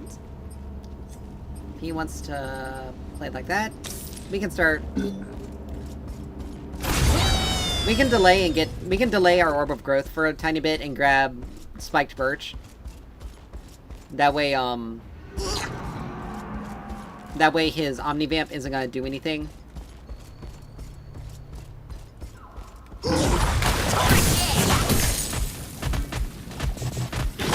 allied tower is under attack.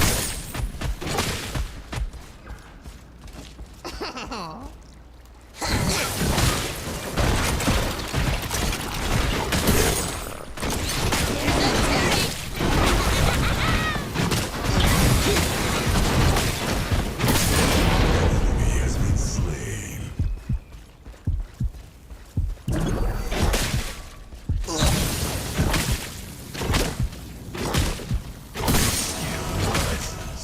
An allied tower is under attack. And that is how you take care of business as an in-game choice.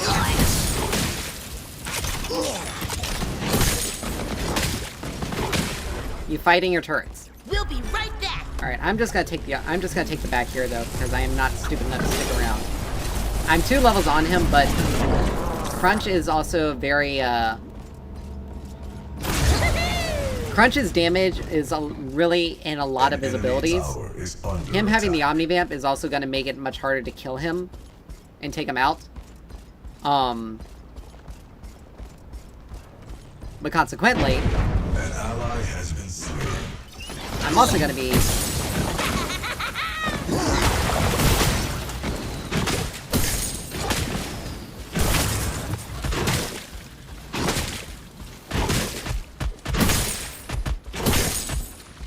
the only thing he's really doing is just kind of letting me farm for free. More or less. He really can't do a lot.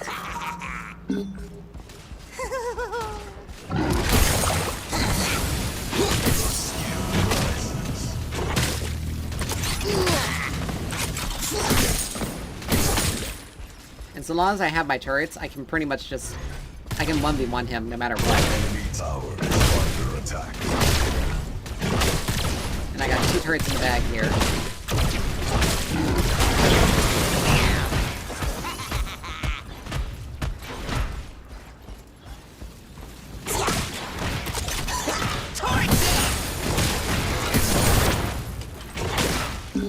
I'll just leave this here. Yep, that's right, dude. I can hit you.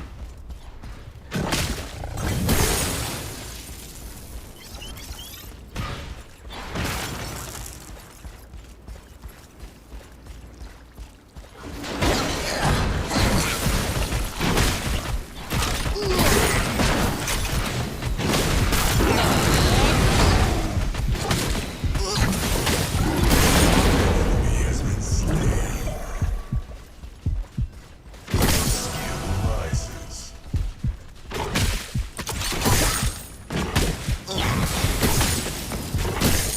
Like, that's technically the second time of a close Okay, call. time out. But our anti-heal is actually doing a lot of work.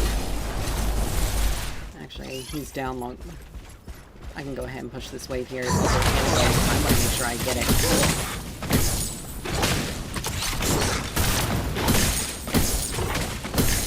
There we go. An enemy tower is under attack. Alright, we got overthrow. So, Megacosm probably be a good Megacosm, or I can just go straight into Tainted Scepter. Let's see. Yeah, it gives me a higher...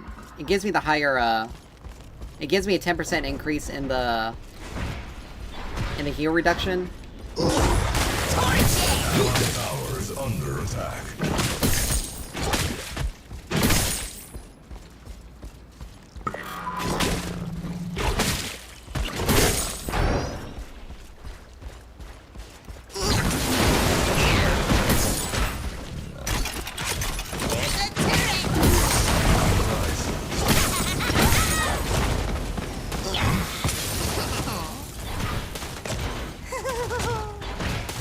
Holy crap! Belica finally came back. Under attack. Not gonna help her though.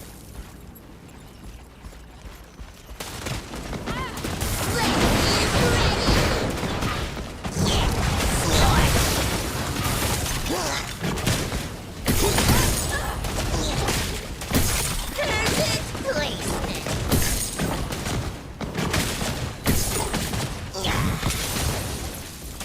he's too low to stay. An enemy tower is under attack.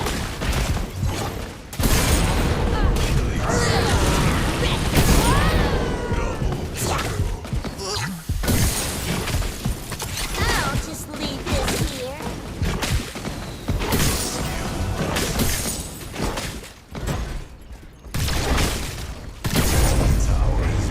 Like, she was gone for a good portion of the game. There's no way she's gonna be able to come back into this.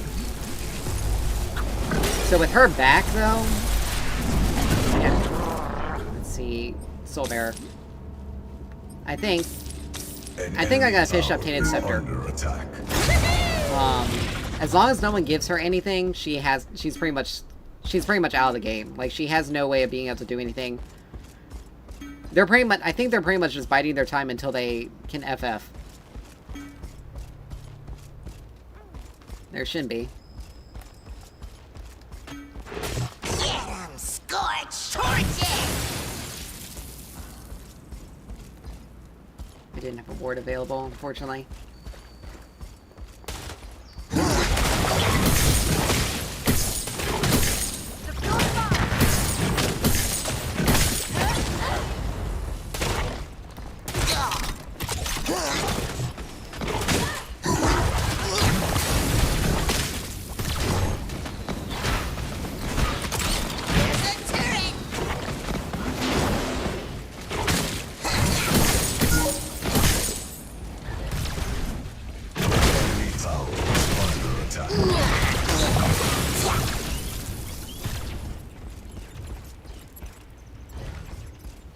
Alright, I want to be careful here.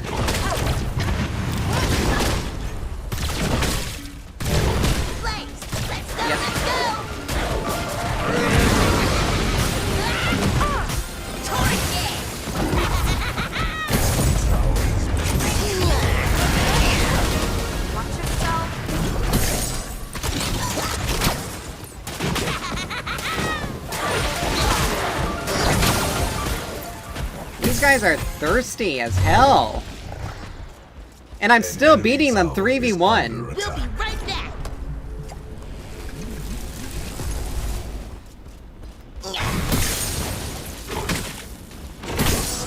Rises.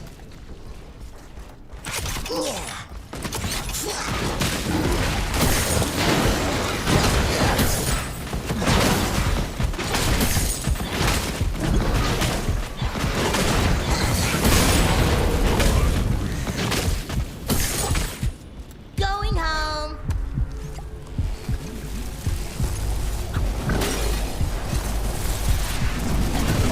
Allied tower All right. is under attack.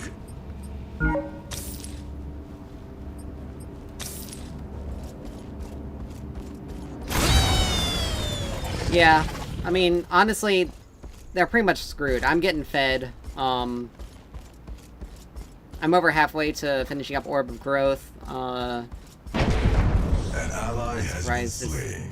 Why in the world does she build Bone Saw? First item. Like, that is stupid. You're facing a mage.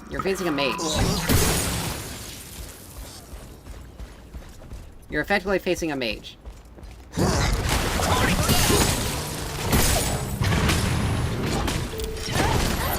Blaze ready.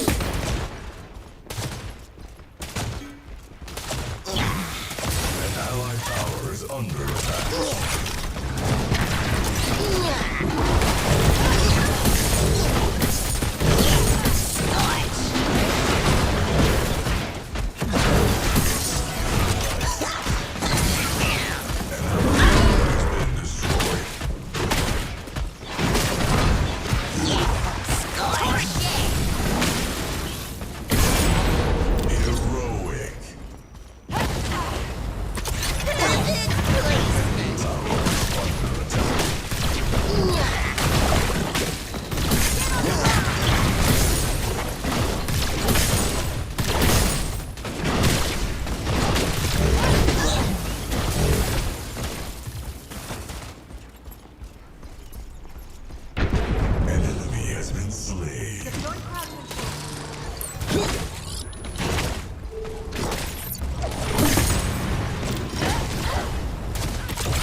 Like again, like you built Bone Saw, first item.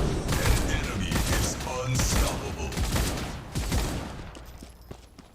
I didn't have Blink up, so I wasn't really able to do anything there. An I may lose my turret off of this, strictly because my, Holy crap, this turret almost got herself, was almost dead. Oh my gosh, and she's gonna die to Bellica. Wait for it, wait for it, wait for it. Bellica, Bellica, Bellica, incoming! I'll just leave this here.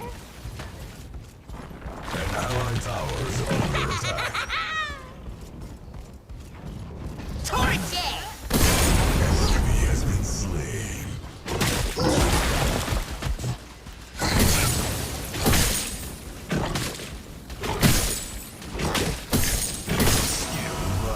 Like a good portion of their team is a vast majority of the team is magic damage.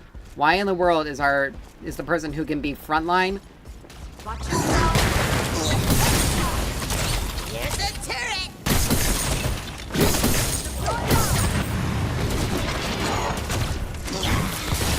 An enemy tower is under attack.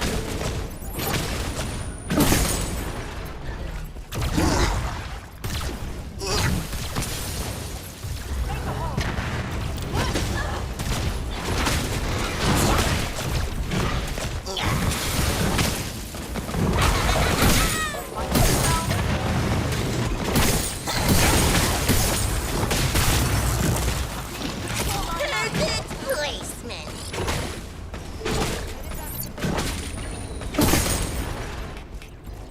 Torch it! Ah, I overshot her. Scorch! Doesn't matter though.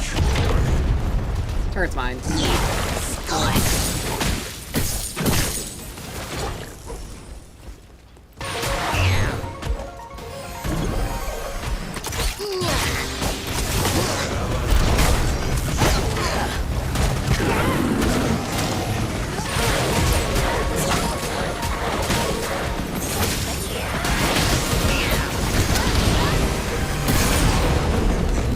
Is under attack. Oh, my turret's deactivated just in time. Yep, the Twin Blast show is starting. I'll do Enemy Dreambinder. tower is under attack. Dreambinder, let's see. Dreambinder, Boltbreaker, Caustica. Perfect. Tower has been destroyed. So yeah, as long as I'm able to go at least 1 for 1, then if I go for at least 1 for 1, I don't know why you're focusing on steel. Pharaoh is a bit more of a threat. But yeah, Bellica's only catching up. Bellica's only catching up strictly because of the increased experience that minions give. But I'm still far ahead of where she is. Like, she hasn't completed a second item. I mean, Sereth is... Blaze! Let's go, let's go! I mean, she should have this.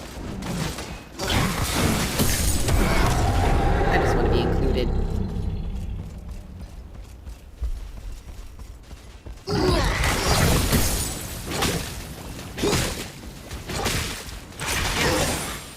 I mean, that was unnecessary. I had it. Torch it!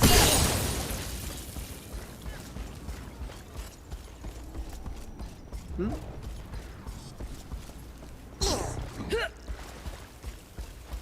What's the matter, Crunch?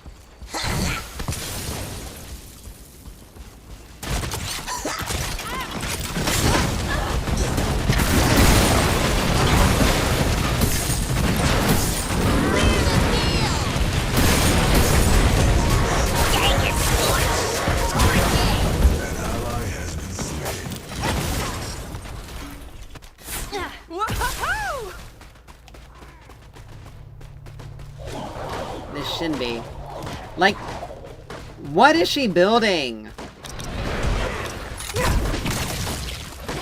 Holy crap. She is, like, completely useless.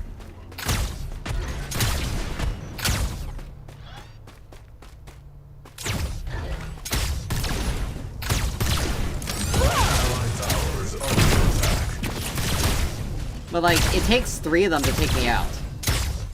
So, I mean... It is a thing. You know? Actually, wait a minute, hold on. No. I can't believe I forgot. I can do Lifebinder. That's gonna keep me alive a little bit better. Because I already get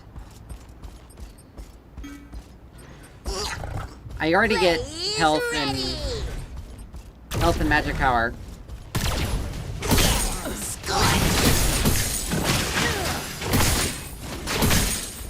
I already get health and magic power for,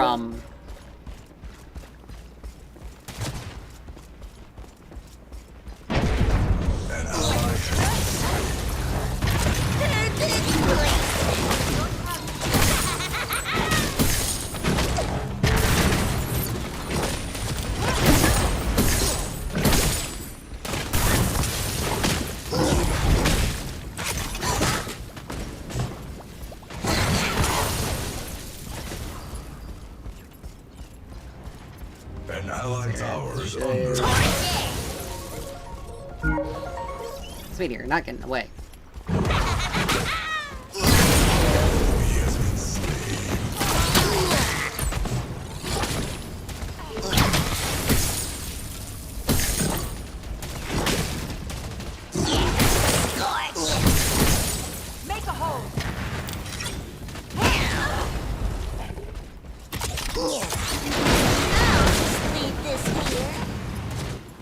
Like, as soon as he shows up, he runs.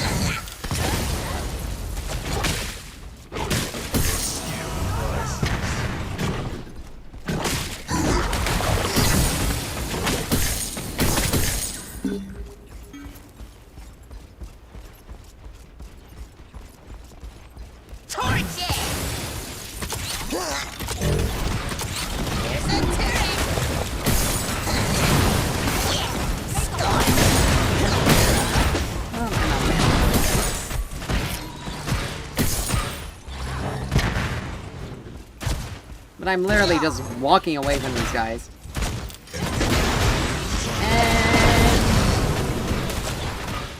And I waited too long. Alright, let's get working on World Breaker.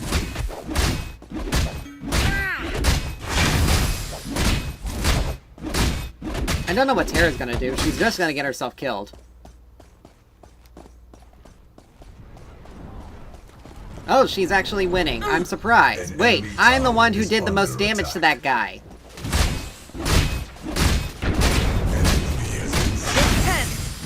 Like, it was literally all of my damage that she did. It was literally all of my damage. That was the reason why she was able to get him.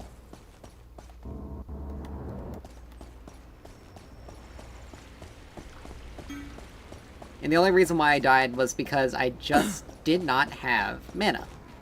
That's literally it. Literally the only reason why. Like, their Shinbi is really their only big threat on their team. At this point in time. An allied tower is under attack.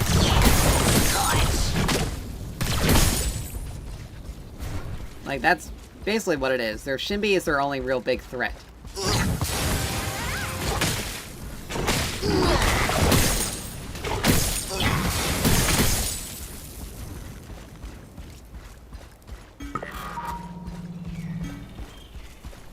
Yeah, I know, because she showed up mid. She showed up on the right side.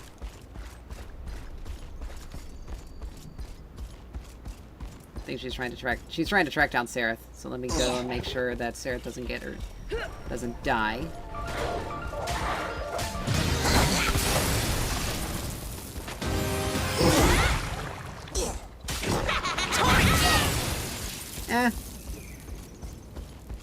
Somewhat.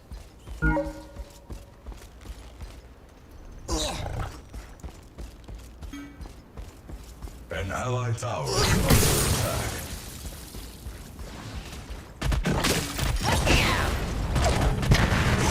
Scorch!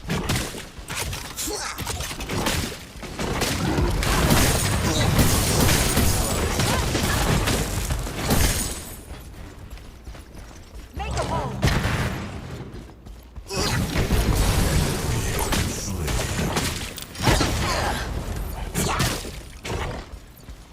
Torch it!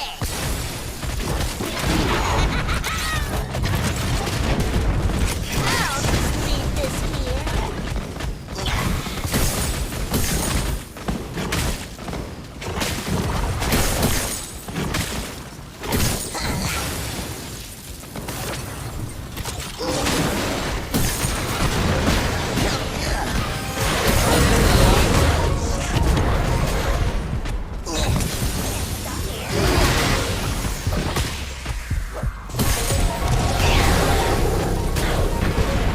What? Ally has been slain. I didn't even have an opportunity to... My blink didn't even show.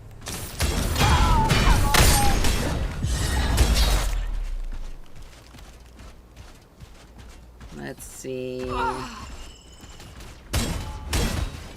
Prophecy Magpie. Crimson Edge. Wow, she's building some... She's building a lot of extra healing.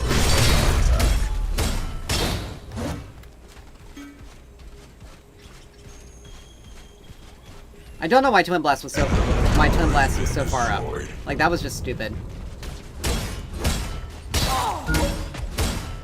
I have no idea what the hell this person is even doing. Like, it does not make any sense.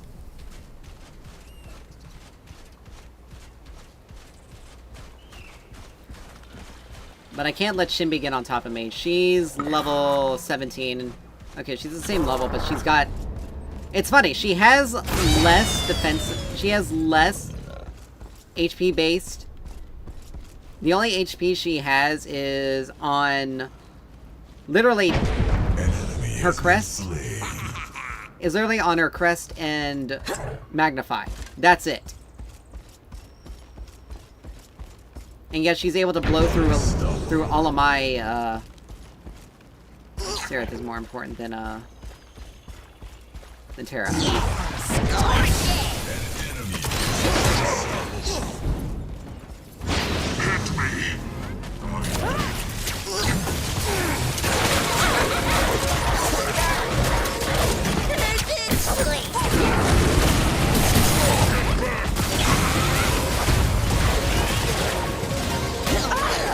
Like, again, how in the world is she dealing so much damage?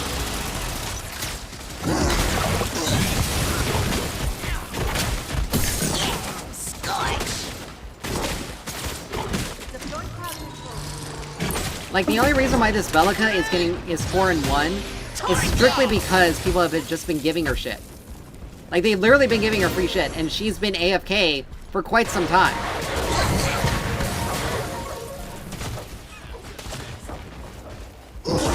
An enemy tower is under attack.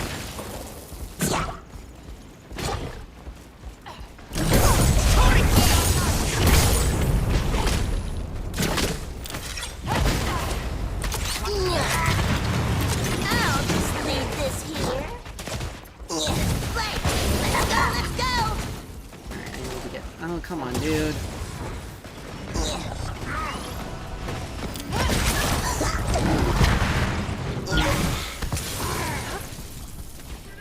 Shinbi's gonna be taking that, so I'm... Torch it!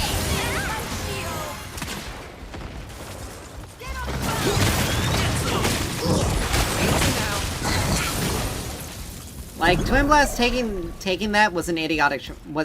Okay, time out. Because I now had to back for no reason. Alright, at least I got World Breaker.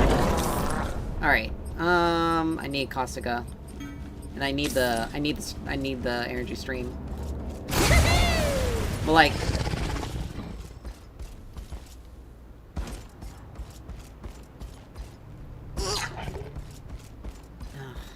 So many... Like, their magic damage is really their biggest threat. Your skill.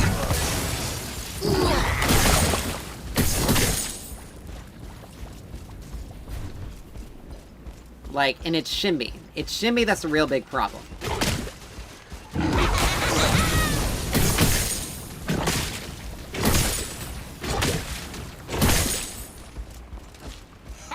Like, if Shimby wasn't just able to run all over this Terra, we would be winning.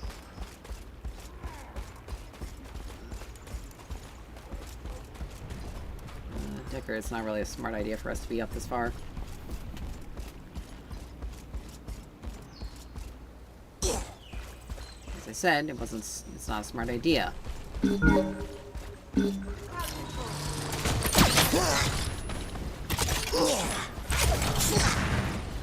Torch it! Scorch!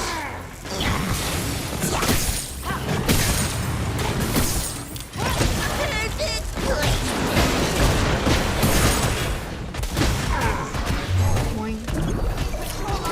Allied tower is under attack. There's a turret! Enemy has been slain. Allied tower has been destroyed. An enemy has been slain. Like, there goes the dynamite. An allied inhibitor is under attack. We're gonna lose the inhib because, again, this Terra is an idiot! An allied inhibitor has fallen. The allied core is under attack. Placement! Torch it! Killing spree. Like, this Terra is a legit idiot. She's the reason why our inhib is down. Blaze ready! Like, the rest of their team can't contend with the rest of us. And again, Bellica is only getting stuff because people have just been giving it to her.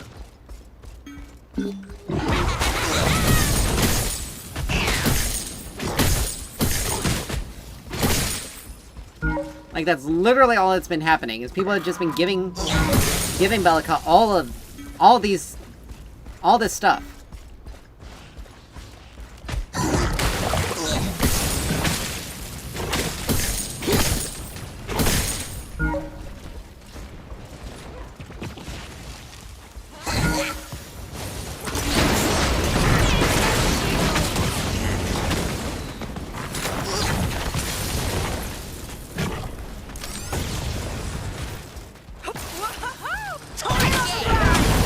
He has been slain. Scorch!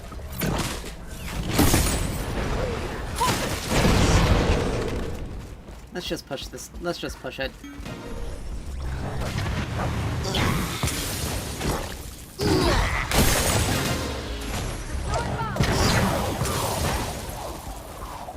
Alright, they want us to do Fang Tooth, that's fine. We can get the third.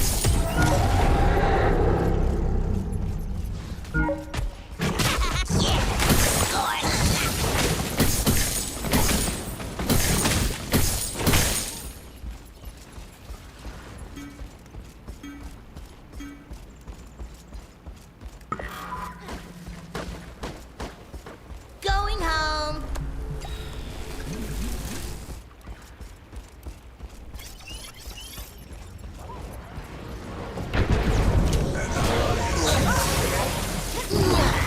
Yeah, she doesn't want to fight me. Torch it! Not at full HP. She can't. She knows it.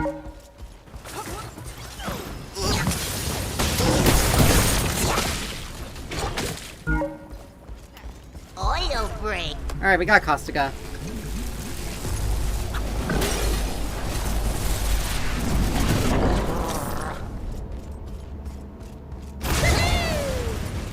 If it weren't for the fact that I needed the healing from Lifebinder, I would go to either Dreambinder or like even even just, An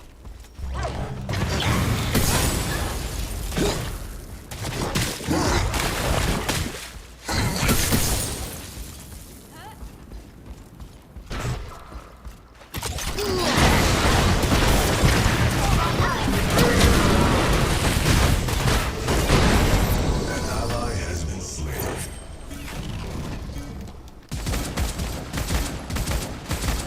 like, guys, play around me!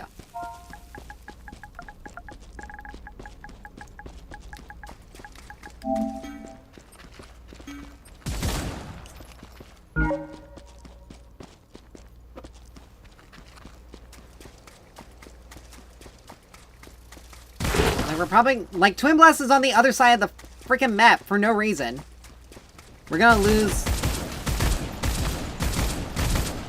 And he decides to...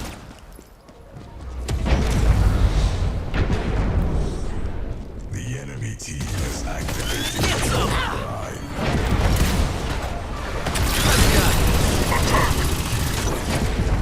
Oh, hold this! Enemy inhibitor is under attack. Like, how is it that difficult to understand? Jesus! An enemy inhibitor is under attack. Like, he just royally screwed this up. No one played around me. No one stayed left side. Looks like I'm gonna have to. Is under attack.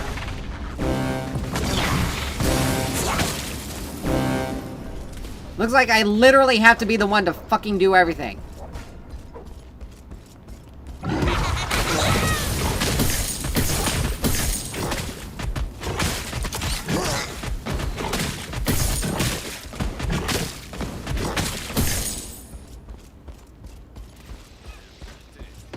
An allied tower is under attack.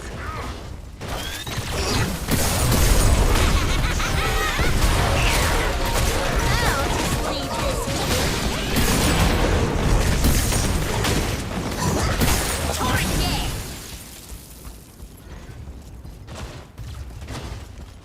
Like, she was gone for this entire game, and she gets a free fucking pass.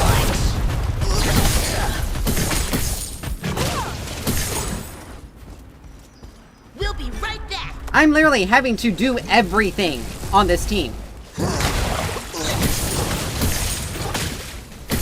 Like, it's a good thing that Sereth has been giving... It's a good thing that Sereth got, you know... It's a good thing that Sereth got all those objectives. Well, look, Terra is mid when she needs to be on this side of the map. This lane is the one that's pushed up. People need to be playing around me, but yet apparently that's too difficult of a concept.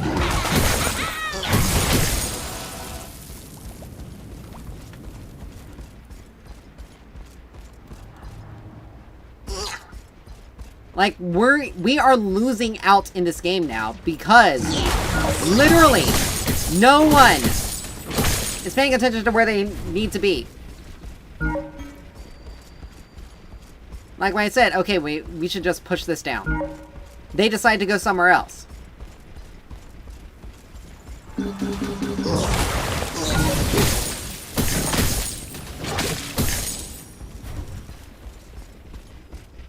We get this in, we get this in hit. I'll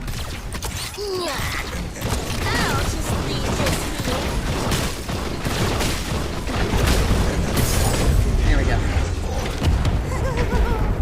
Unreal. Nice. Double kill. But you see, if Shinbi is down, we are able to do so much.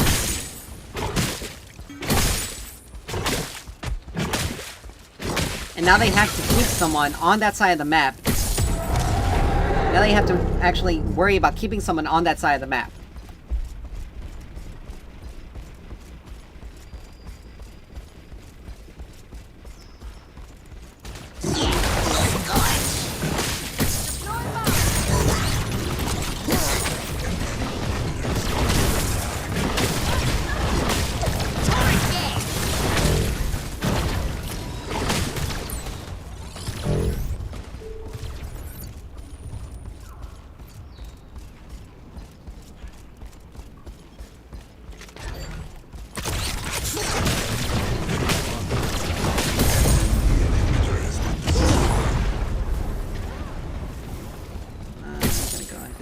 away because smart decisions.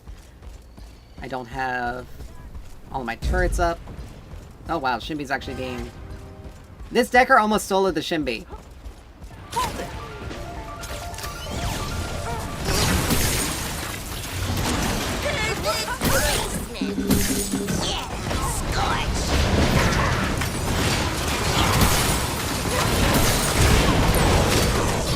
Nice.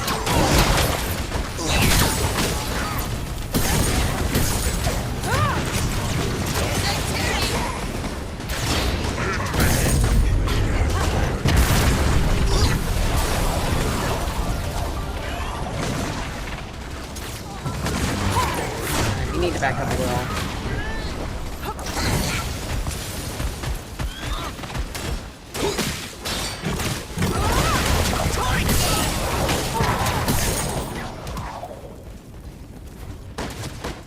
Alright.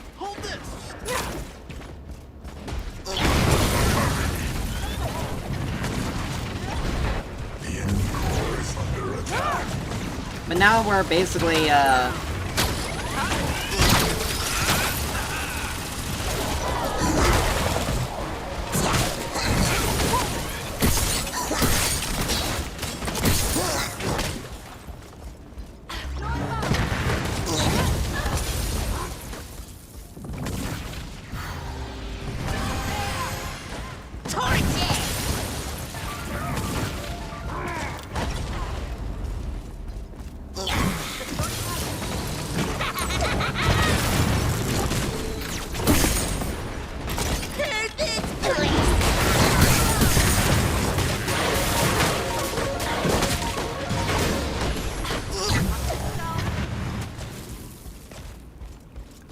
Alright. Well, that was actually pretty good. My potions run out. I need to recall and re-up it.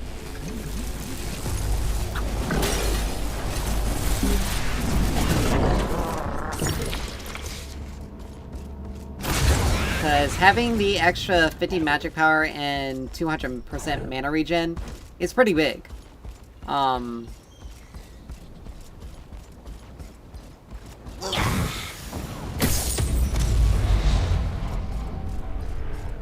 The allied team has activated your prime. We got all 3 inhibs. They're not... They gotta be extremely careful.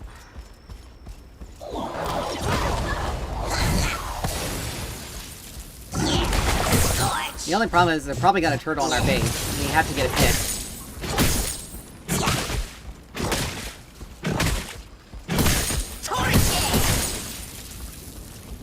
Like, if one person is pushing out the lane, then the rest of the... Then there are 2 lanes that are gonna be auto-pushing anyway. How's that taste?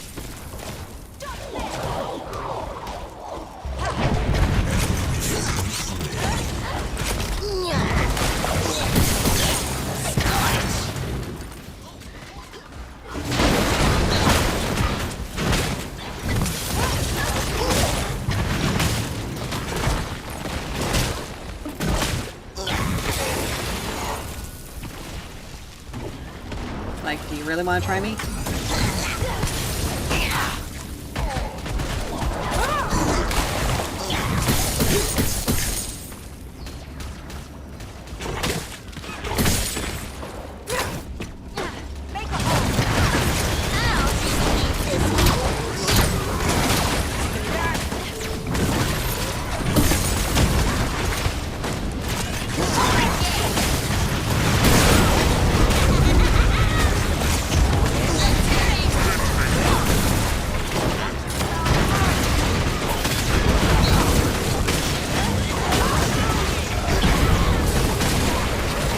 Alright.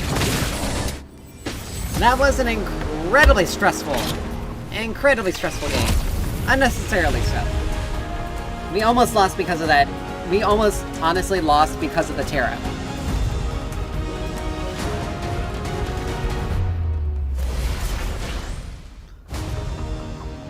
Like, this Bellica was gone for so long that I had such a lead that we were outright stomping them. And the only reason why she managed to get back in the game as well as she did was strictly because people just gave her stuff. Now, there was some time... Now, let's be honest. Crunch, they had to 3v1 me. They absolutely had to 3v1 me. Oh, wow. Holy crap. That was a lot. But yeah.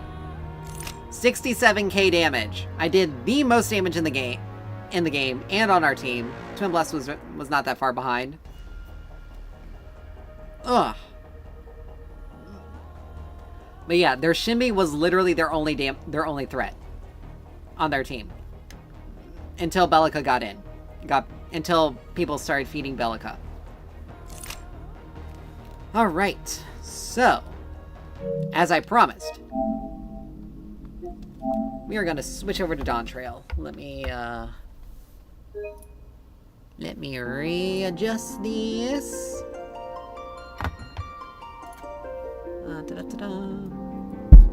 Ah!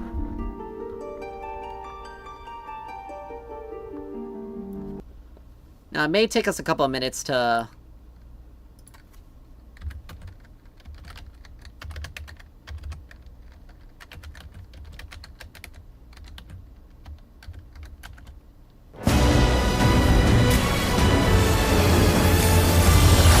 Depending on,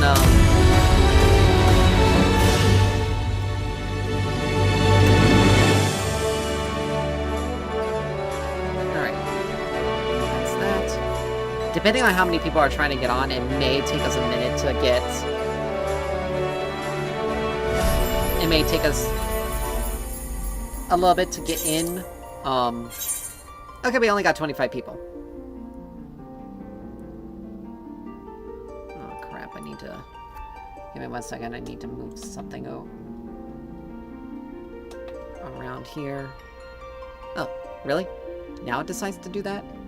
Oh, never mind. Well,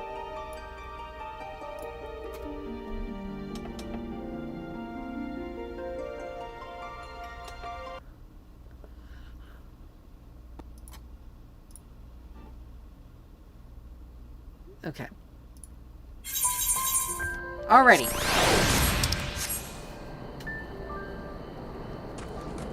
So, hopefully we can,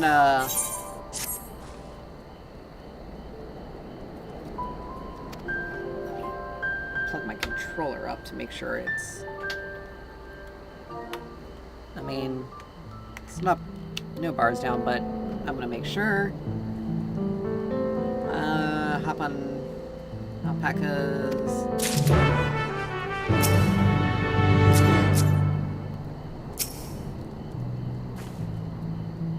Ready to go, mount up. Begin to ride the alpaca. Okay, that's actually kind of a funny... That's actually kind of an appropriate animation for this.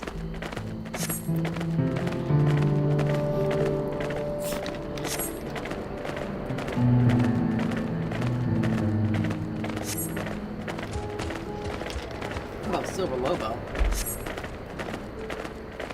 I use the Final Fantasy 13 variety. Some of the monster models are like from older games, from other games.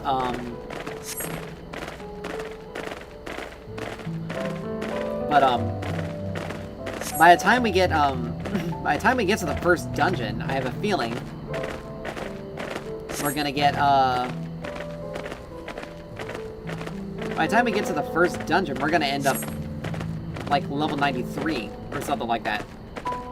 We'll have Rainbow Drip available for us. Oh, that's interesting.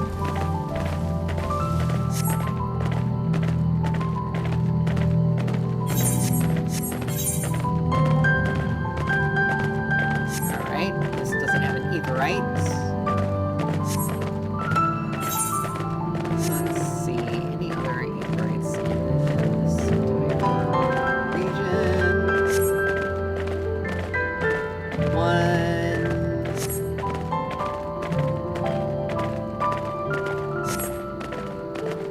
There's only one other. Okay, that's interesting.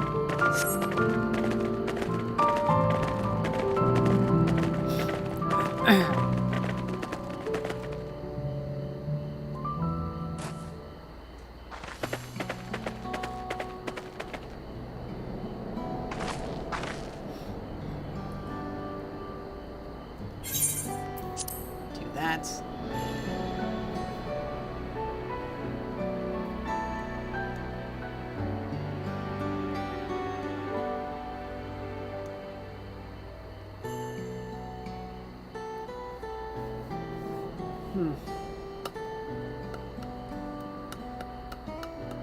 And kind of the same thing tonight, as I said last night. If we get to the first dungeon and it's time for us to end, we're doing the dungeon. Like, I'm not waiting an extra day for that.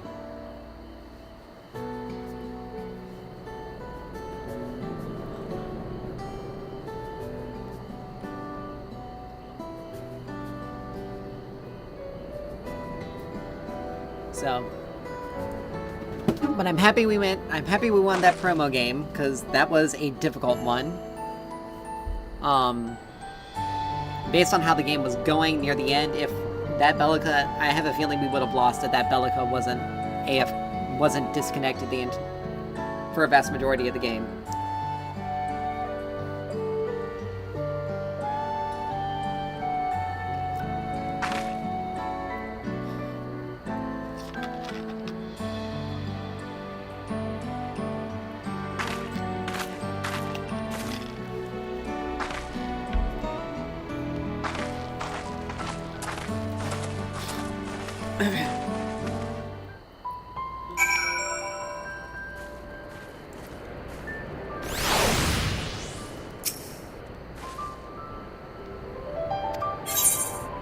All right.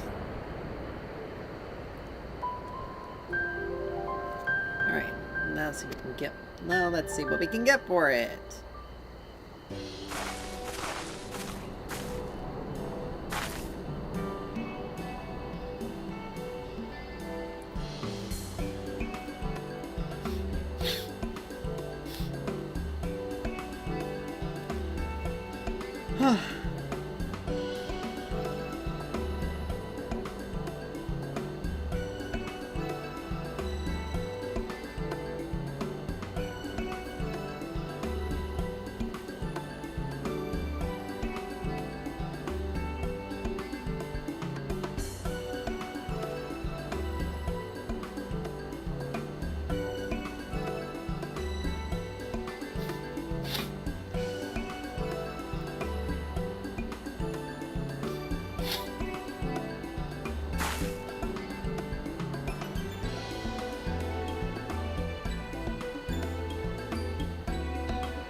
Aw, man.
Alright, so once we get all these things done, we should be in a better position.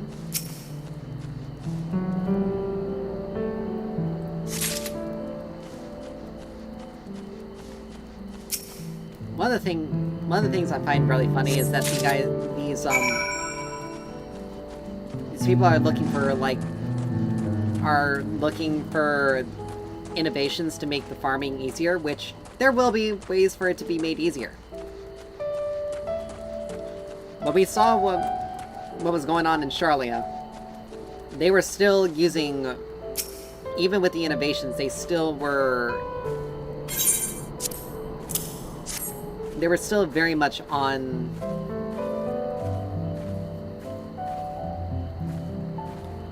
They were still very much having to use manual labor to collect stuff. And a lot of the stuff that they had was very much brought in from the outside.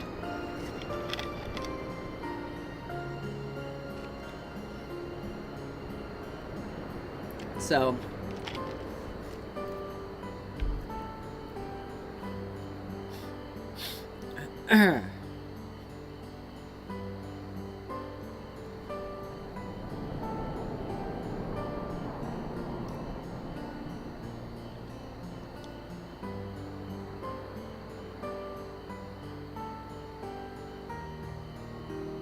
Okay, still getting closer.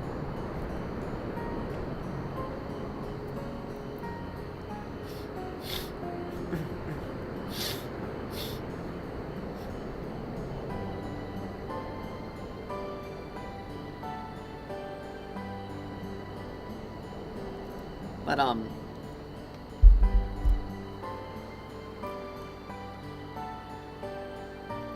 so, they're depending on, like, some sort of automated situation, but it's not going to really happen. Yes, there are going to be things that make it much easier and more convenient, but it's not going to be to the degree that they're wanting.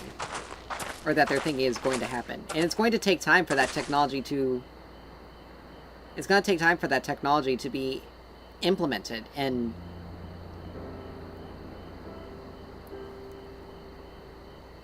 Like, think about how...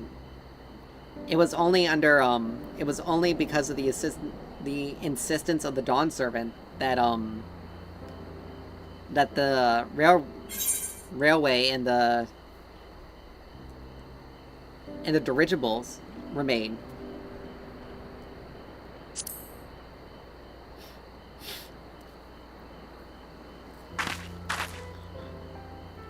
But but still, think about how long... We don't know exactly how long it took for that stuff to... for them to actually get it developed and be able to implement it.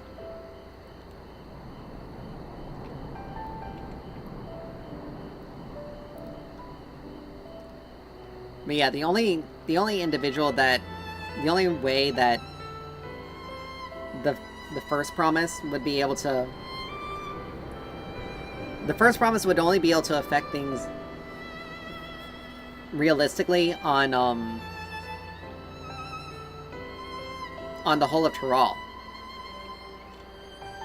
He doesn't really understand that if he tries to expand Tyrol's borders past beyond, he's gonna have Charlia to deal with. And if he tries to... And they make a point, while they do not try to get involved in world events, because they're an institution of learning and observation, they do have plenty at their disposal in order to fight back. You have Eorzea, which has 4 city-states working together as a united front. You have Alamigo, which would be working with the rest of Eorzea. You have Doma and the Ruby Kugane and the Ruby Sea and everything in the Ruby Sea working for that. You have Thavnir, who will,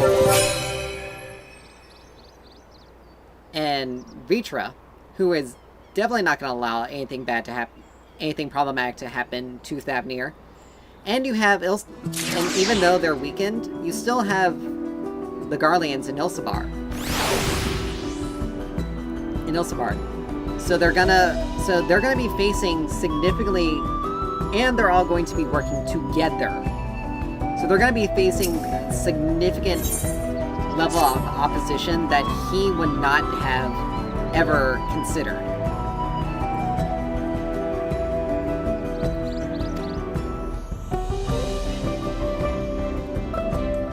So, if anything, it would only, him being on the throne would only really affect, excuse me, would only realistically affect Tyrol and everything, and its direct neighbors. Foreign neighbors, it will take so long for them to get a force to be able to get to distant shores, to further out shores, that they'll basically have to have supply convoys constantly moving throughout the sea. Strictly in order to keep their people,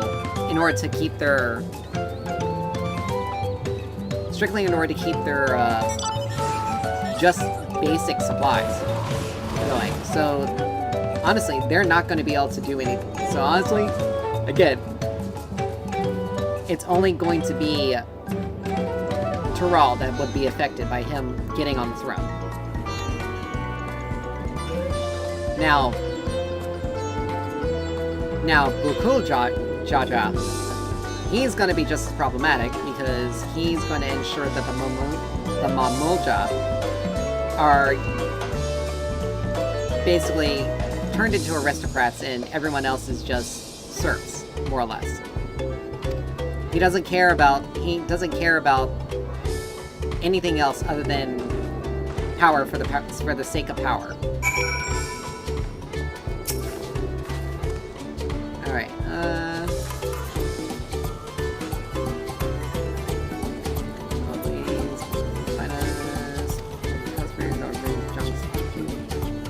I can't handle this stuff too well myself. I do not want to do life. I understand being that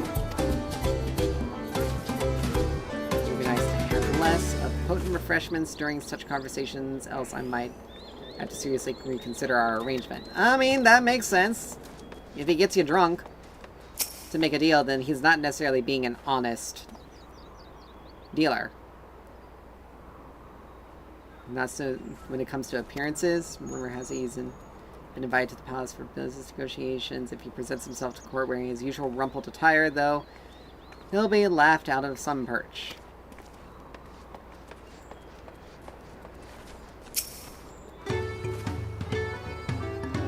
I can tell you what he's been saying. He was muttering about monsters prowling around Agave Jaws. That's the field where they gather ingredients for the mezcal. Made it hard to produce the ingredients and thus driven the price of his product a boon, some might argue, but it's hard to celebrate when it affects work as it does. You can't really bring joy to people if you can't keep making the thing they love. That makes sense.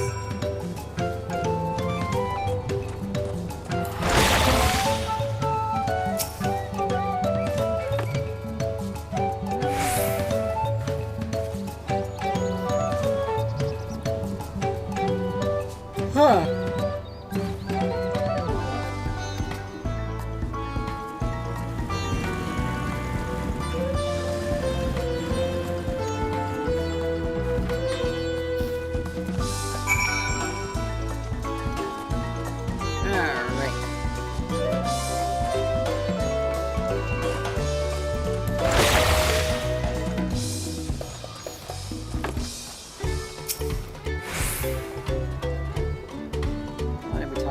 Let's not distract the alpaca from his work.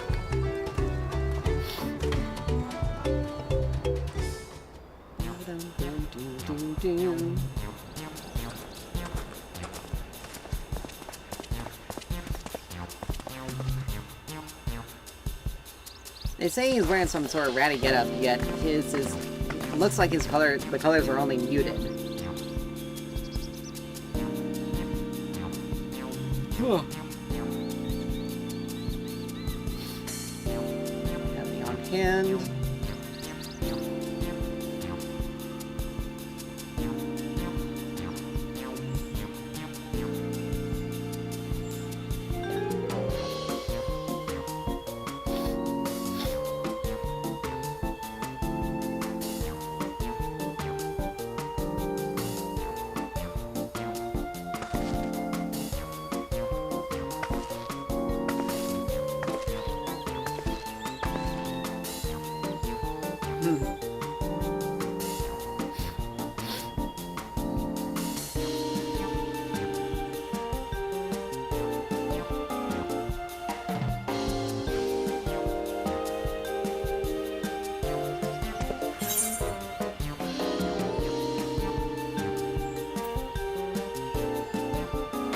Let's see. I think we'll start with the invitation to the palace. Because that may be a good start. We need to consider our time. I mean, it's gonna... Let's see... We'll do the monsters then. Because the chief not liking the strong drink... The chief not okay, never mind. It's gonna force us to the chief. The chief not liking the strong drink doesn't seem like a really good starting point.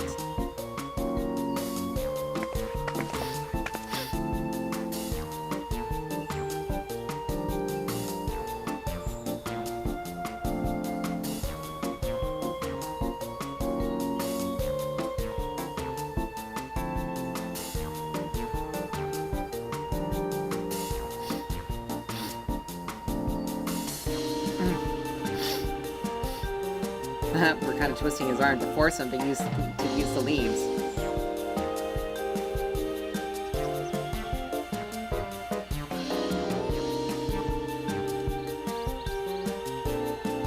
Even with that added value.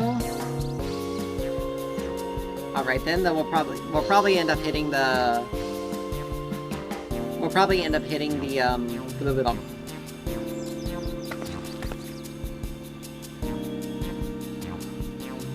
We'll probably end up hitting the palace appointments. The palace appointment for our, for the next part.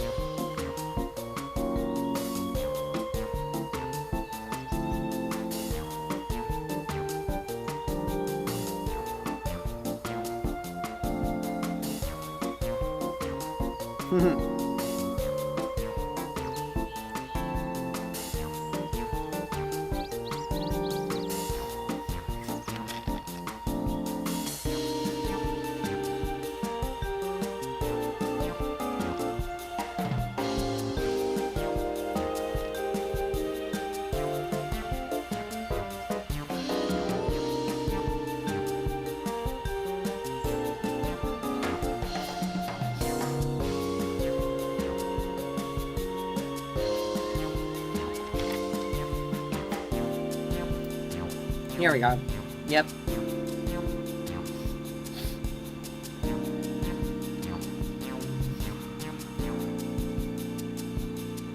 Yeah, his colors are just muted, not the more vibrant ones the rest of them are wearing.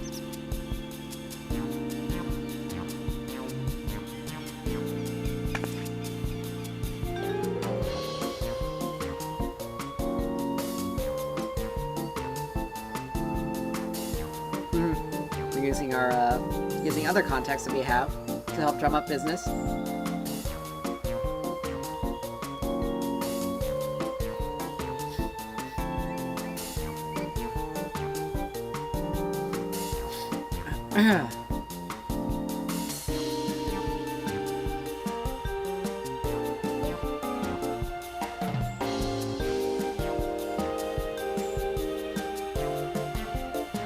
and this is where we offer to call the monsters.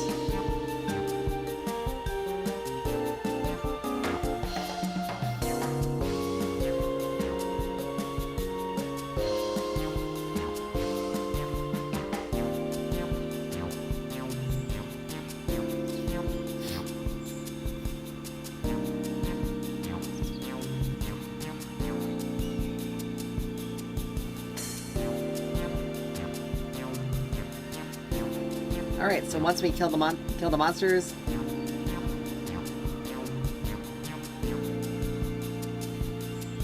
we'll be able to take out the monsters. We'll probably end up getting the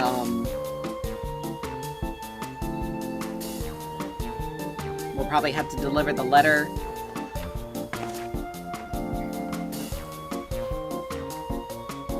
to the Weaver. And then we'll be ready to,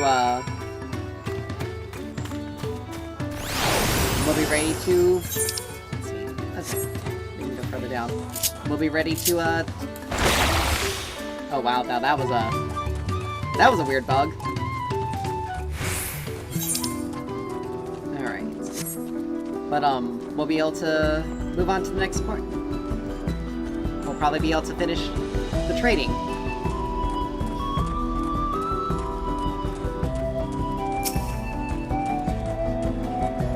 Yeah, like I said, chances are we're probably going to be level 92 or 93 by the time we even get into the first dungeon, which is really weird. I've never had it take this long to get into the first dungeon of an expansion.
Alright, no challenge at all. Literally, no challenge at all. Go back to the distillery. Let's see. What's the quickest way to do this?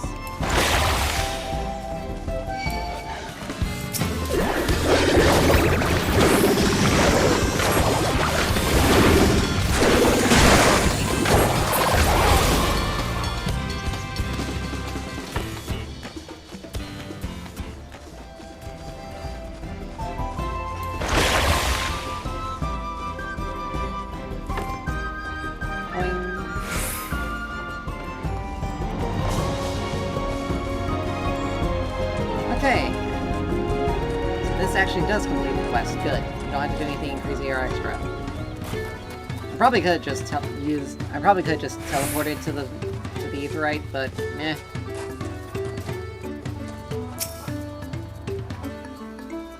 Alright, no trouble it seems. Sack of leaves, we hand that over.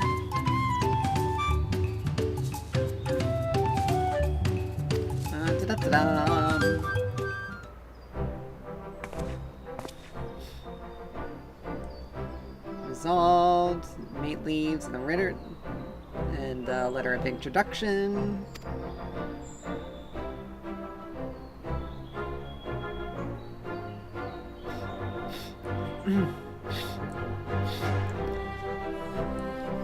Each 3 years.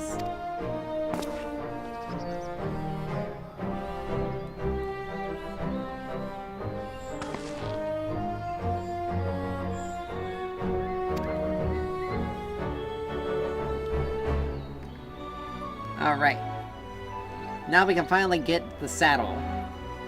So we can help, so Woklamak can get the wild alpaca.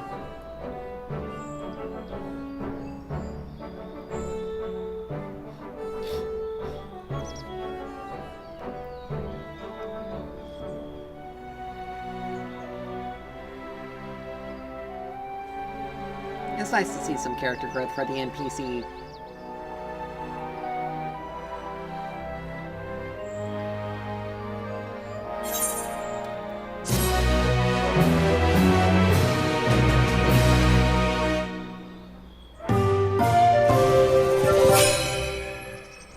Alright.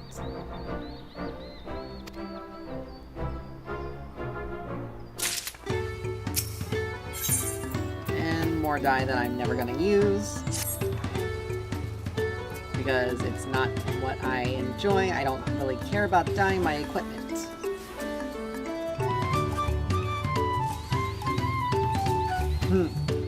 As usual, we have to hold on to the valuable stuff.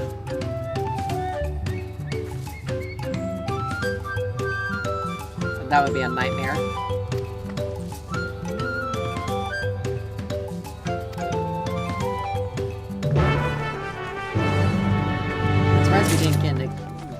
I'm surprised we didn't get an equipment coffer, because we only need 2 more. Looks like a group of people probably out going for a hunt, or finishing up the map.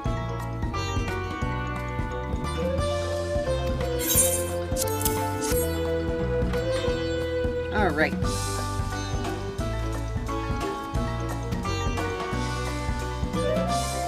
Here it is, deal time.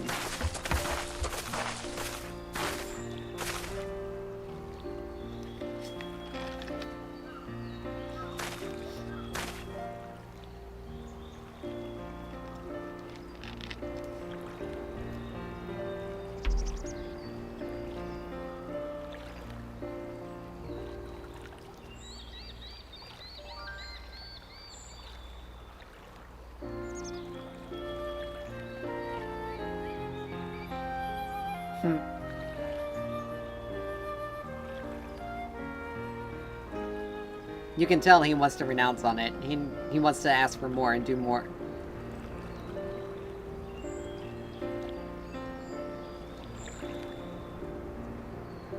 I was about to say, he wanted to just say like, well, you know, too bad.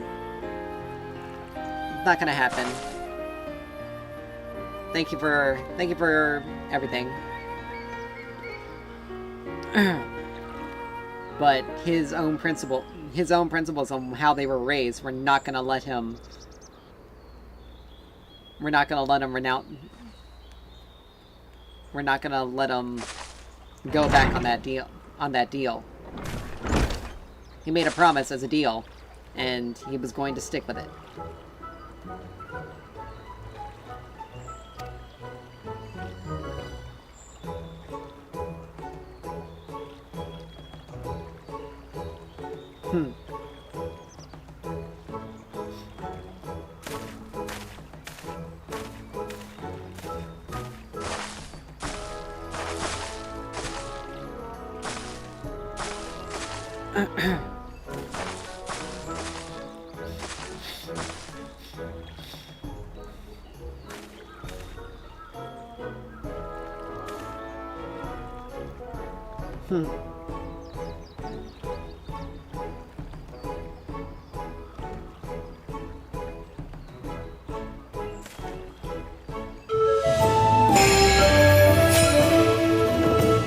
Hey.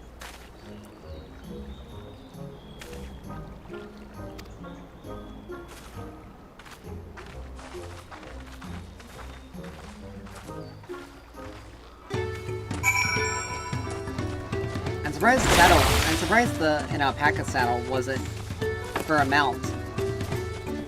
For the alpaca, for like an alpaca mount, wasn't available. Wasn't a reward for this.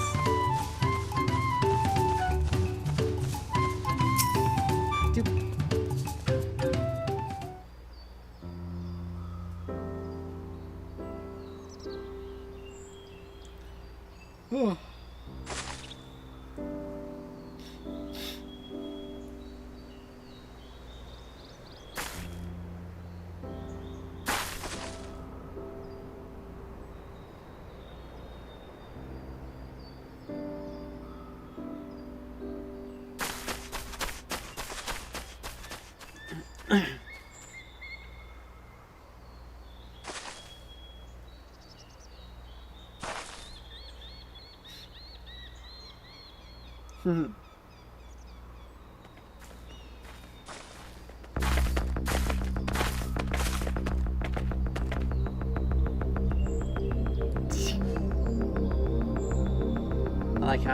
like how the music choice for this.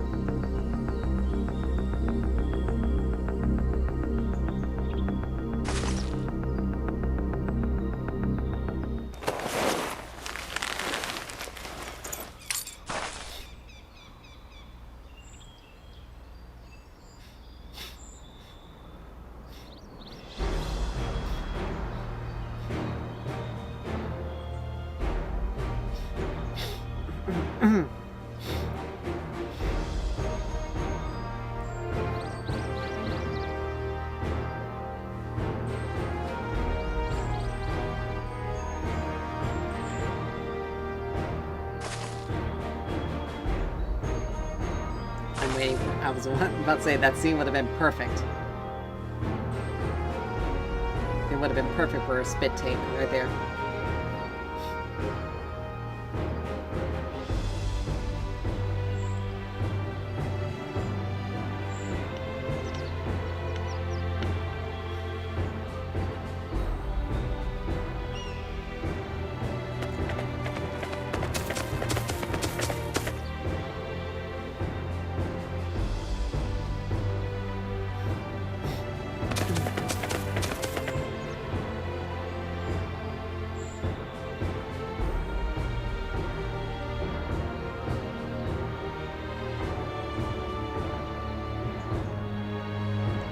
Something's fishy about it.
And he would fail miserably,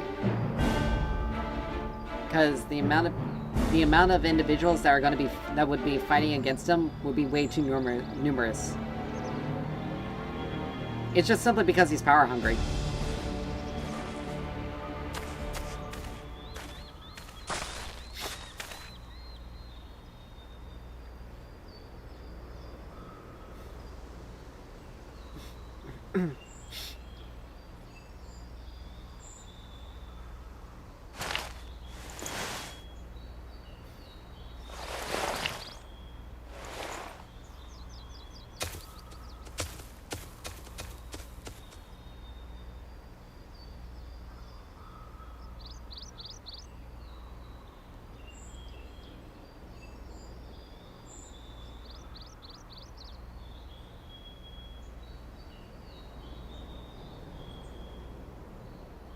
Well, it's simple. He doesn't view anyone else that isn't like him as family.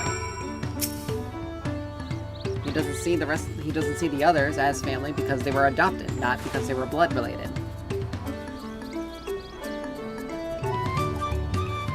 All right.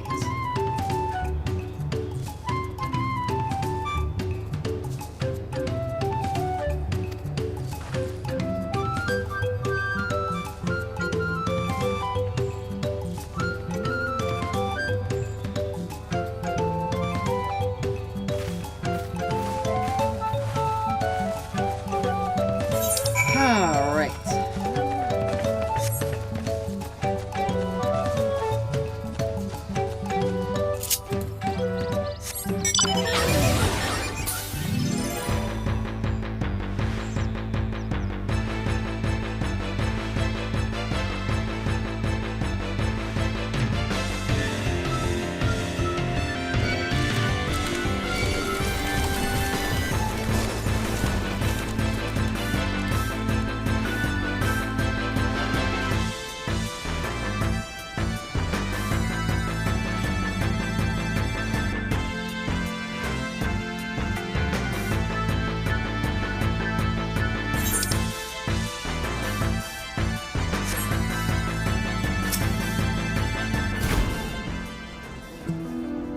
Ugh.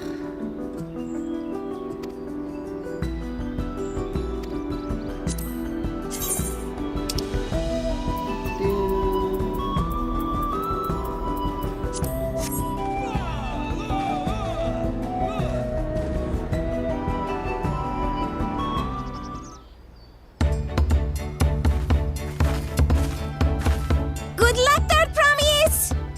Oh wow, I was not Thanks. expecting that. I'll need it. Truth be told, still not sure about alpacas. I'd rather not go near one if I can help it. But if I'm to rule this nation, then I'll need to learn how to live with them.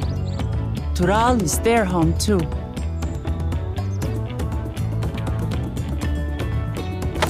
Right. I'm off.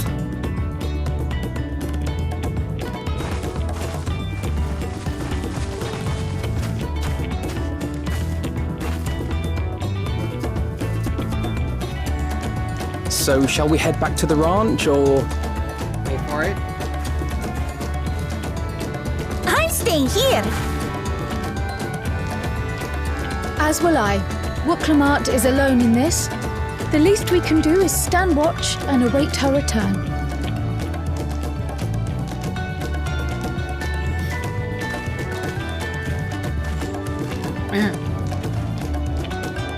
It may be a while yet. Help me pitch the tent.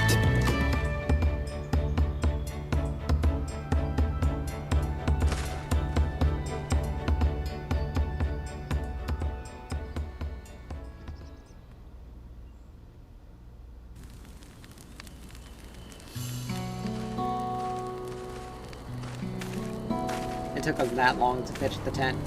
Trust a gleaner to come prepared for anything. What's a gleaner? Someone whose job it is to travel the world and procure uncommon things for their employers. Erenville specializes in finding animals, I believe.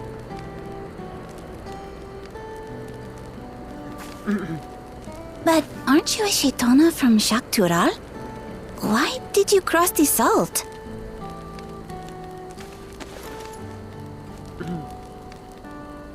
When I was much younger, the thought of leaving Tural never even occurred to me. But then, some years ago, my mentor tasked me with a difficult hunt.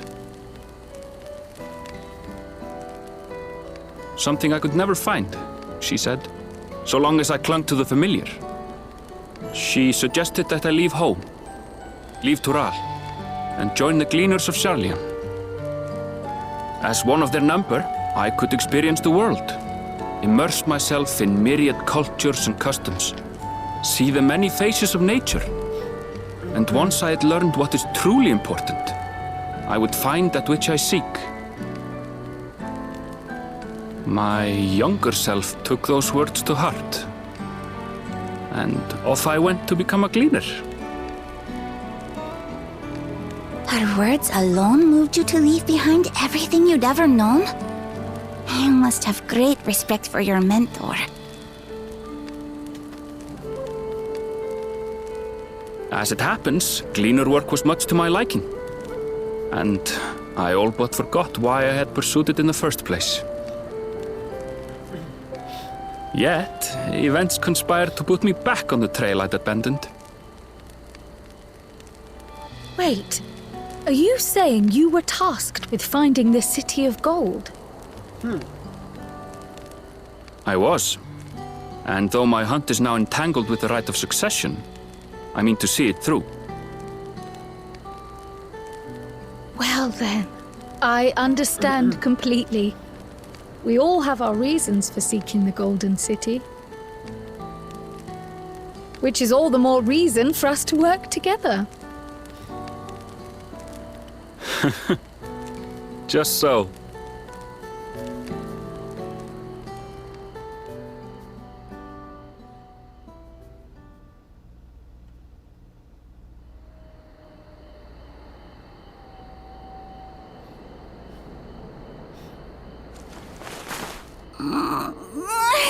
She should have been back by now. What if something's happened to her? We need to tell Tobli and arrange a search party. Wait. Do you hear that? Wait for it. It's not just gonna be one, it's gonna be multiples.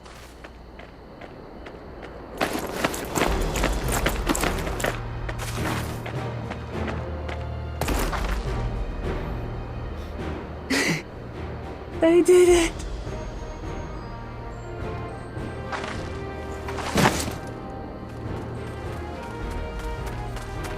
I was expecting like something crazier.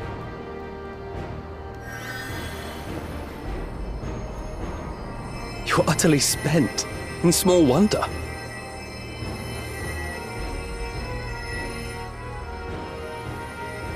Well done, Third Promise. The ranch isn't going anywhere. Take a rest in the tent.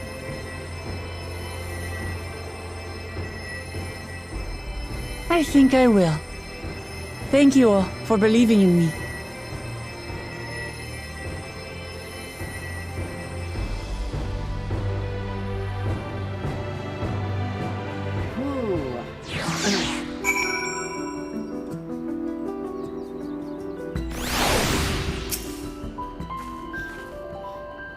Alright. Okay.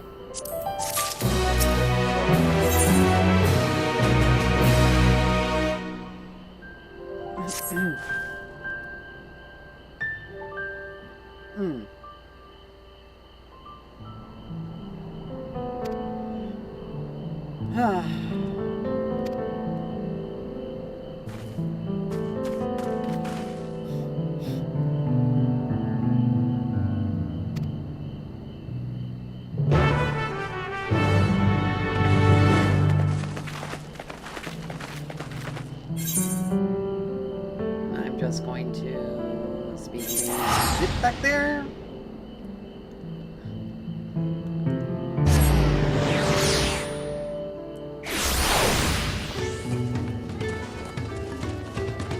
Finish this. And hopefully be able to be done with being out of here.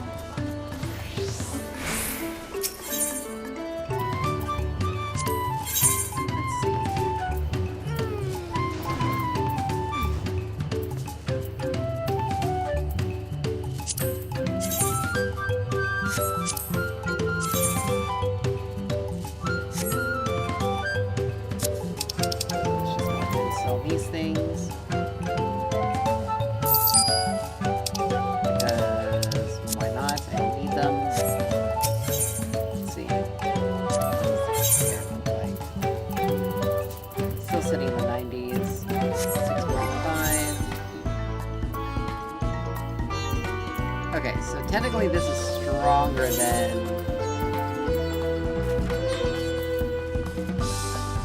Interesting.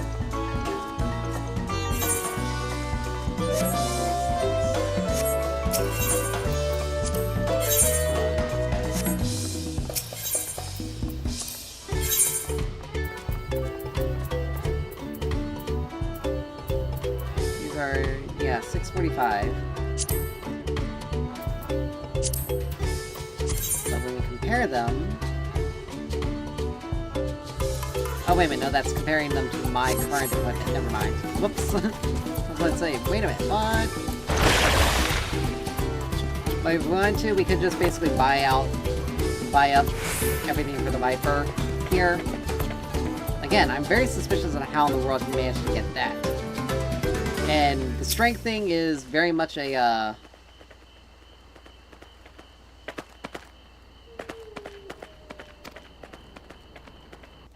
the strength thing is... The whole strength thing, it sounds like he beat the thing into submission, which wasn't really part of what the test was really about.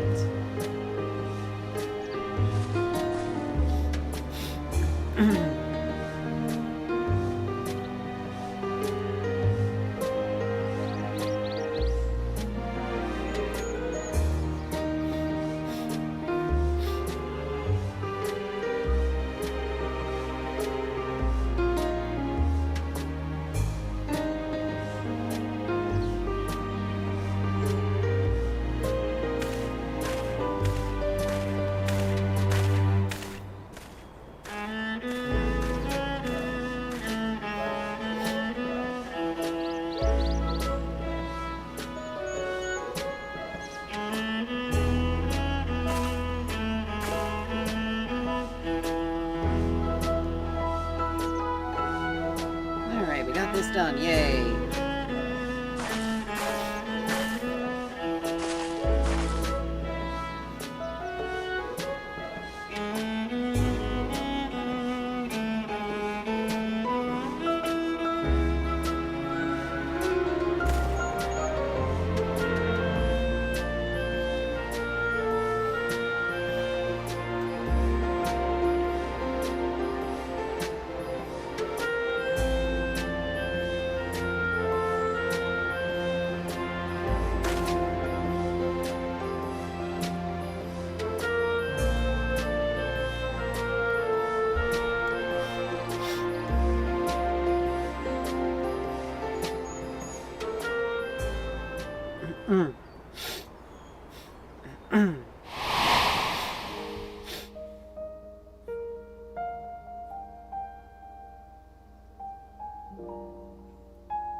Seems like the other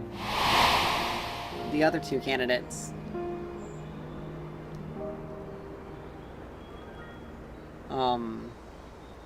Woku, Jaja, and the other guy, not Kona,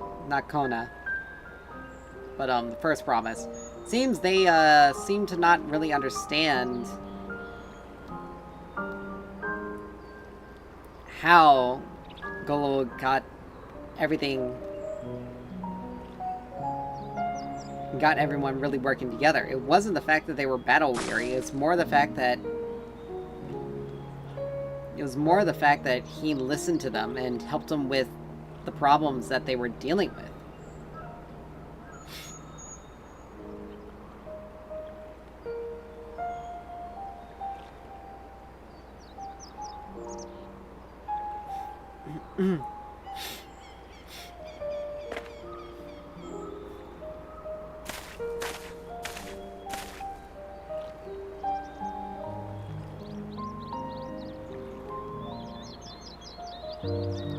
Precisely. We did more than what the other guy did. In fact, we were actually able to accomplish significantly more.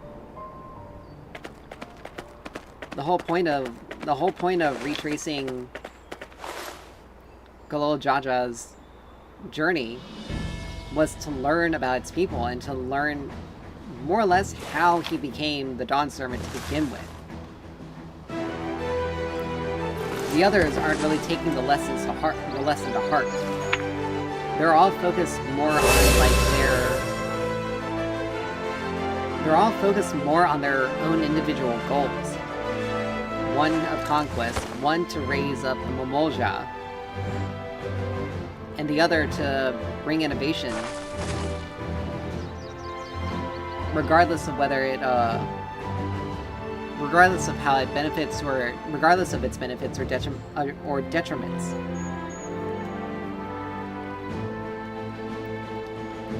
Whereas we learned about, with the Hanu, we learned about a custom that they had been neglecting for a while, which in turn ended up causing a problem for them that we ended up solving. And here with the Pelo Pelo, it's a similar result. We learned not only about their culture, but we learned more or less how they live, and I guess that's their culture, but we learned more than by going through things the way we did than just the way any of the others are.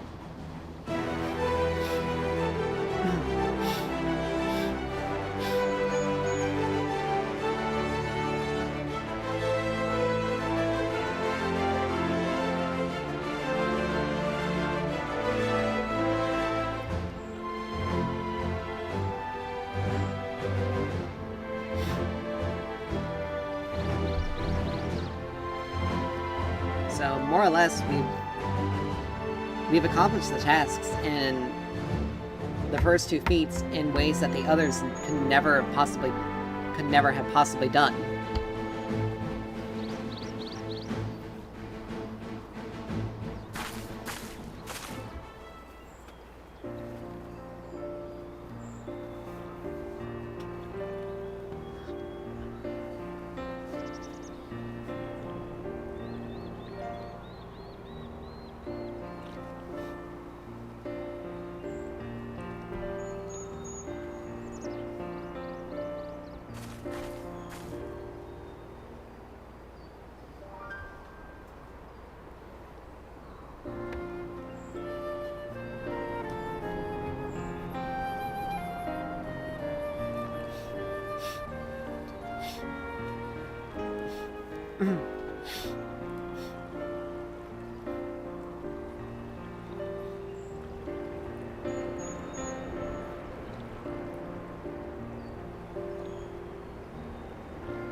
Oi.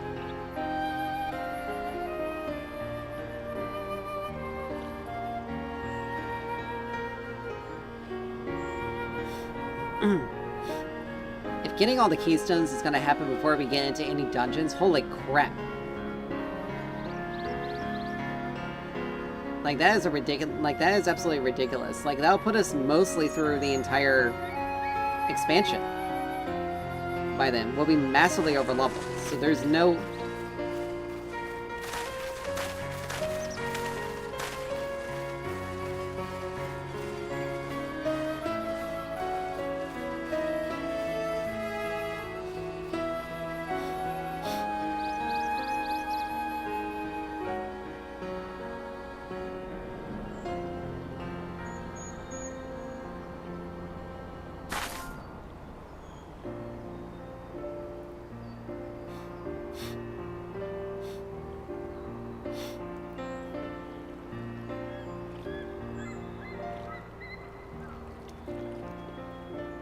Huh.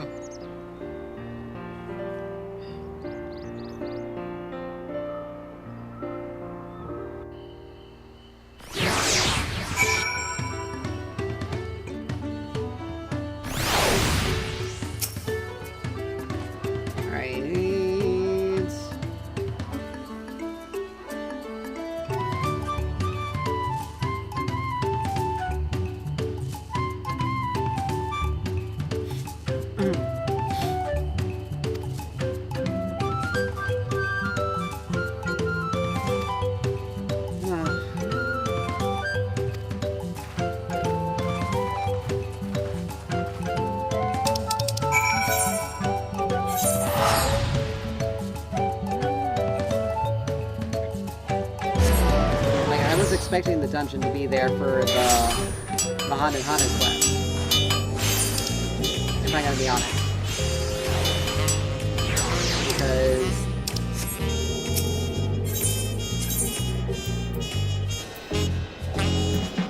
it feels like we should have already gotten into it.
Okay.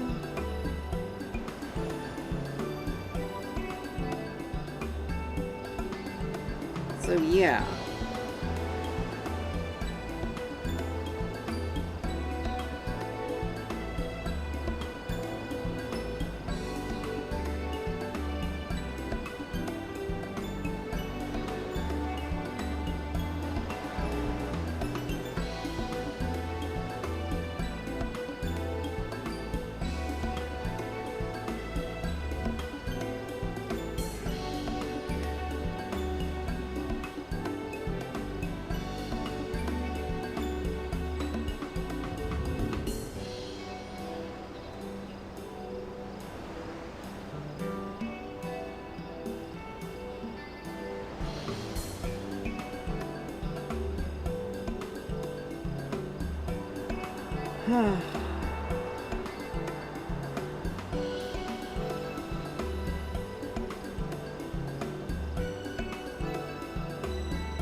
Alright.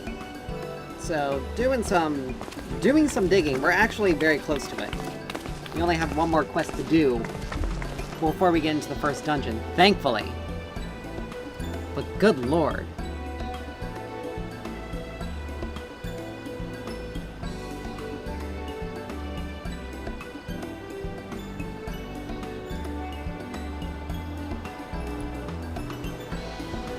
Like, this is a considerable amount of time.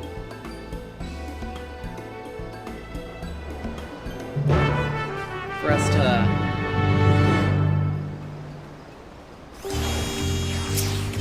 get moving, because we honestly should have already had headgear and leg gear already.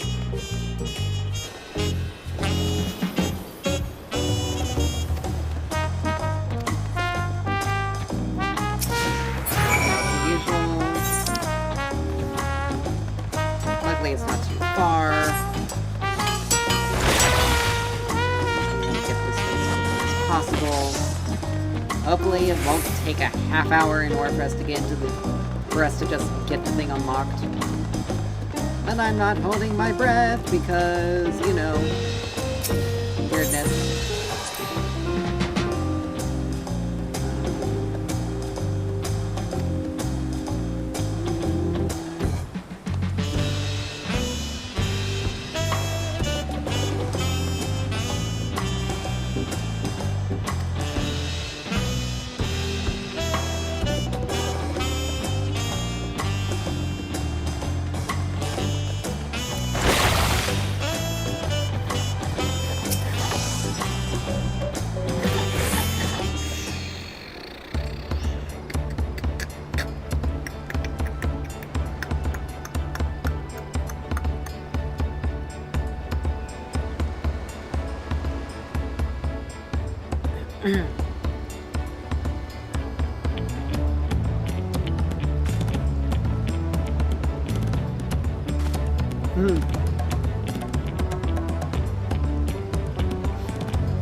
This guy again.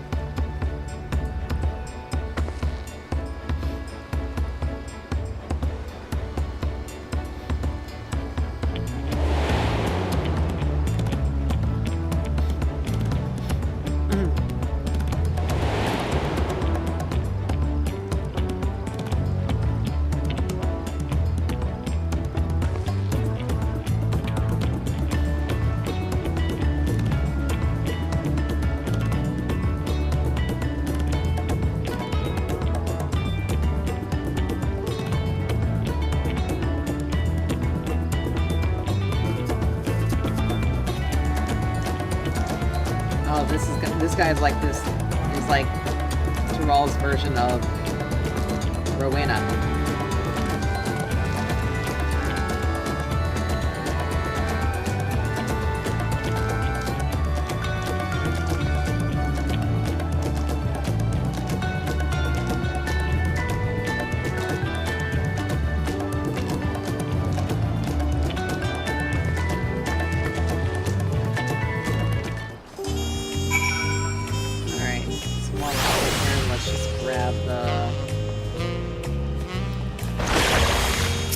be using that shard.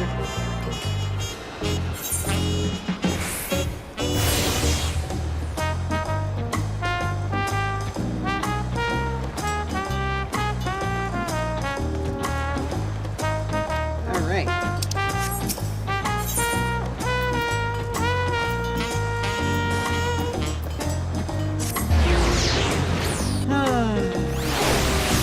We do.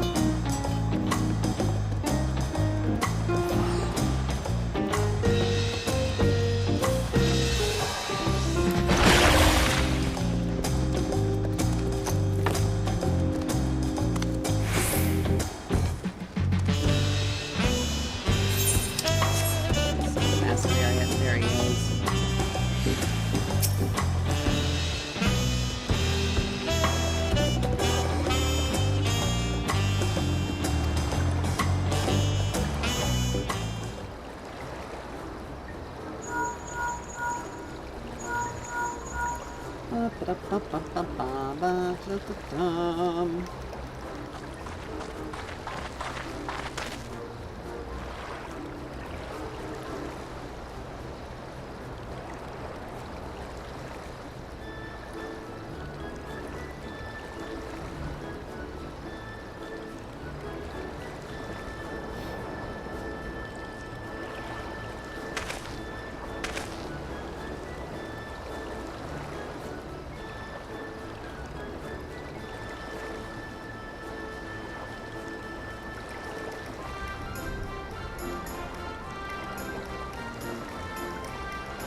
Oh, never mind. He wasn't a thief.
Oh wow, it's gonna be really hard for us to be like, we would have to lie.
Alright.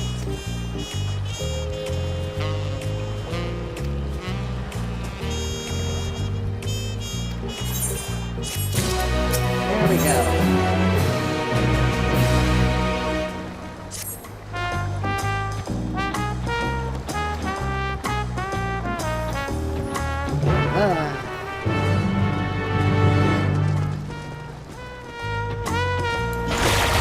Hopefully we have this Ethernet shard here so we can hop over there.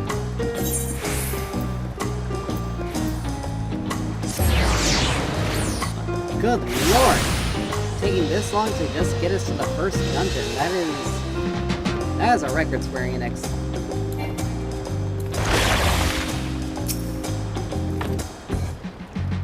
Like, I was still only 81 when we were able to get into the Tower of Zot my first time.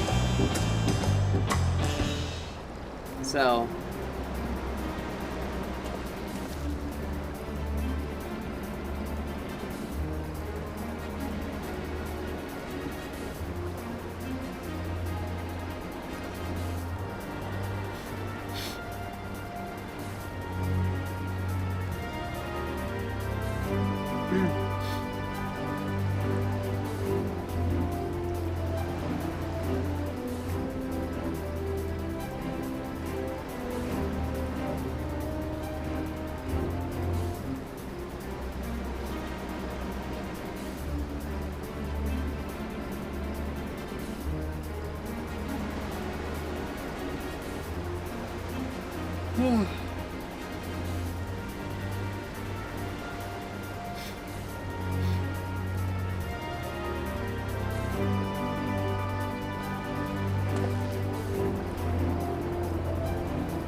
Another instance of why Wook Lamont would be a better person to sit on the throne.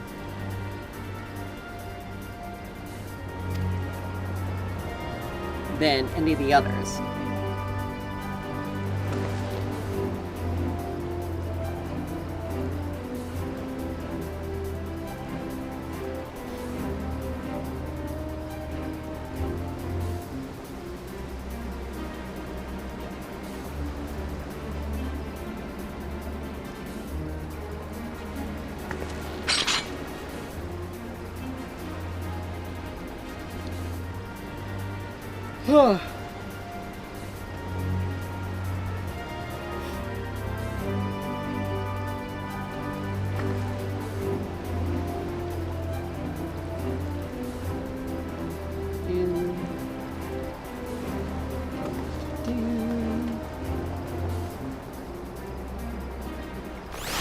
Alright, so let's see. Who that we got? Determination and Vitality. Okay, so it literally just gives us stats that are generally used for everything.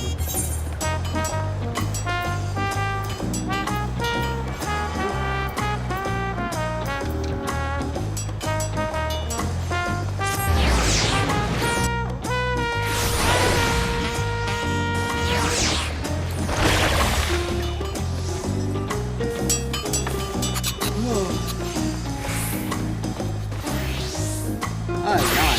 Alright.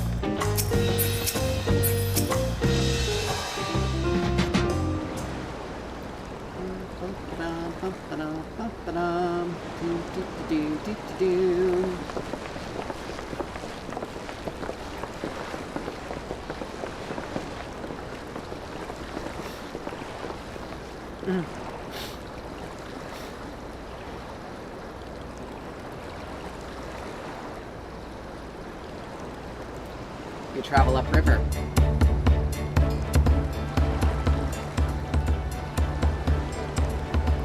Giant manatee.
Hold it.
Awesome.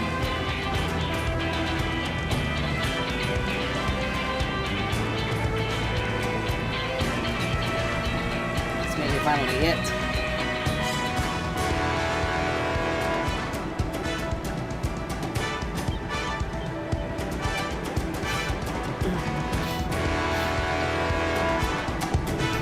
God, I can't wait for the moment that we can wipe the floor with that guy. Yay! First dungeon!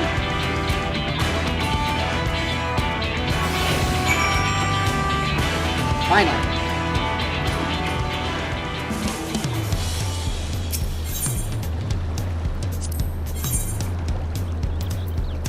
Alright. Oh, she can be used as a DPS, and so can he. That's interesting. But then again, that does make sense. If you have a healer, he has to be able to participate. And if you have a tank, Lamont has to be able to participate as well.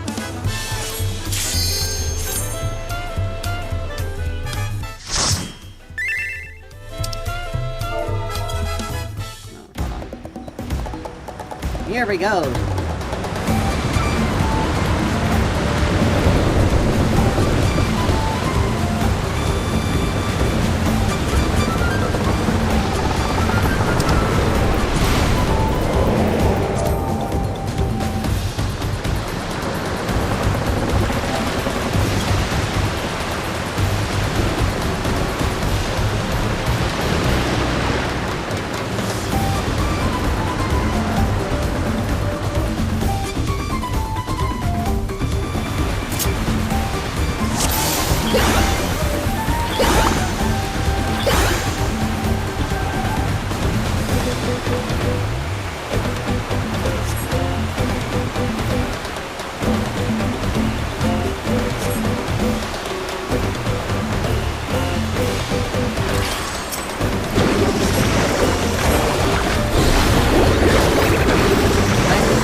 You can just focus one at a time. Strictly because of how,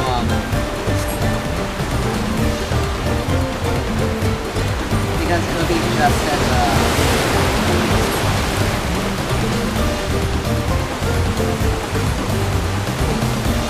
it'll be, just as effective as using AoEs, like you would,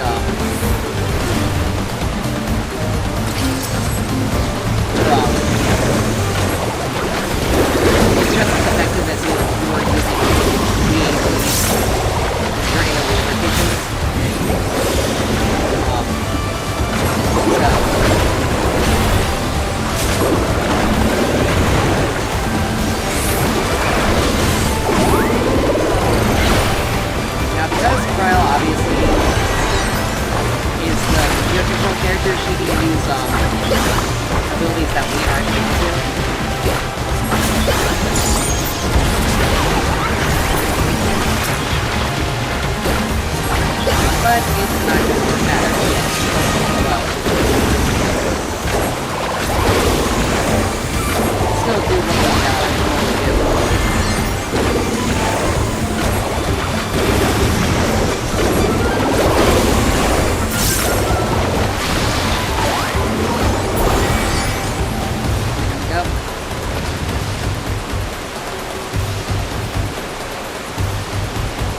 not gonna worry about opening the treasure coffer because we're just gonna get a random piece of loot.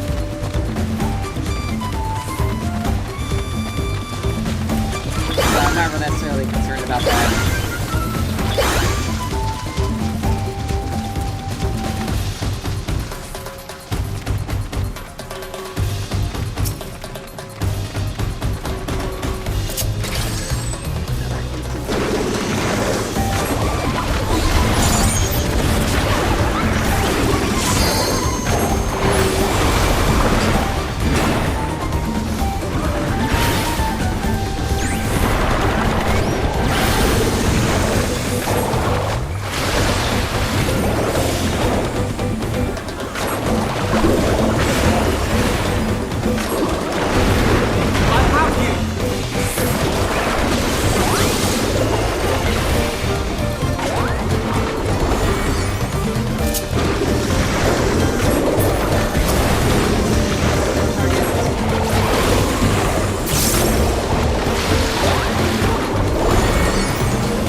Number 2, right here. This is an interesting looking guy.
should is level 92.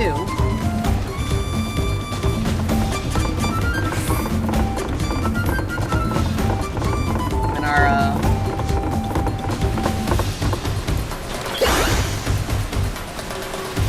then we finish this dungeon.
is gonna be interesting. This is interesting looking.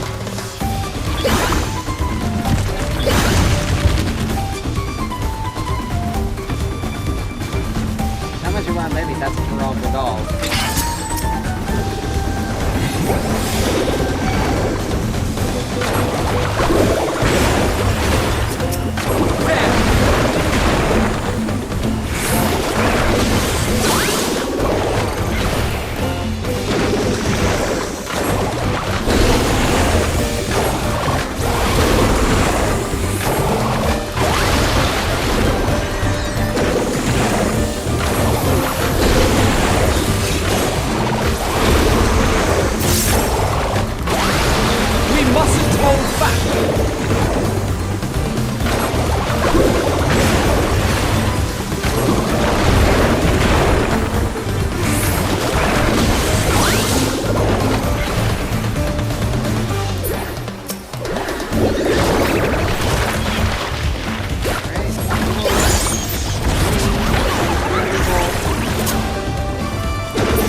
Polyon, Apex Predator.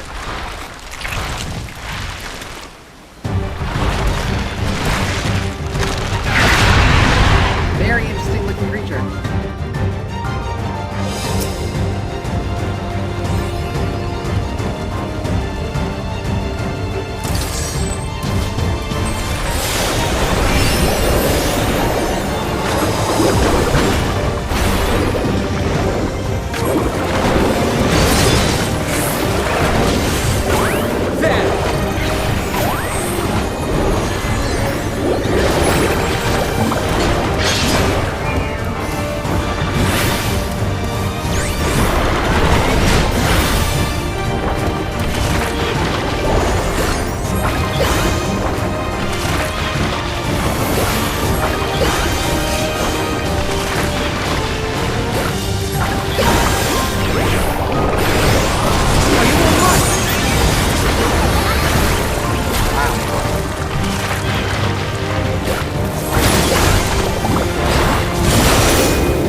Boy, that was rough.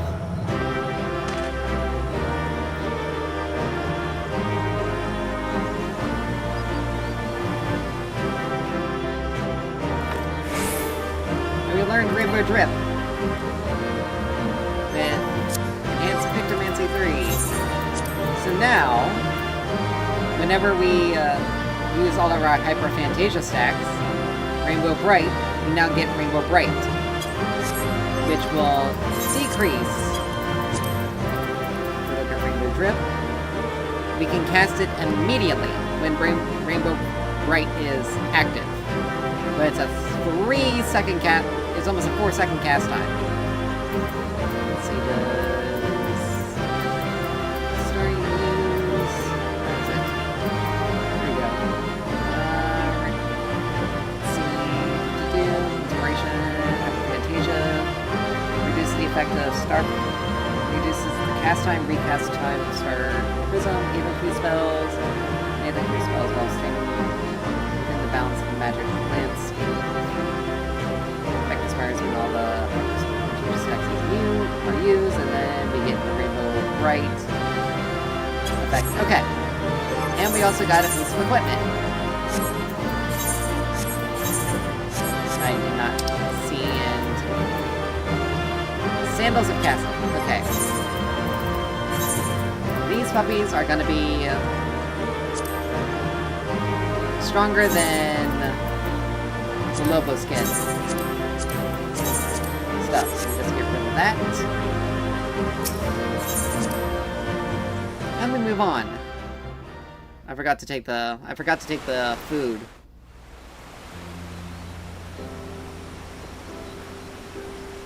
Or I forgot to eat the food, which would have helped us a little bit more in our damage. This is as far as we can go on foot, it seems. We'll have to head back and see about fixing the boat.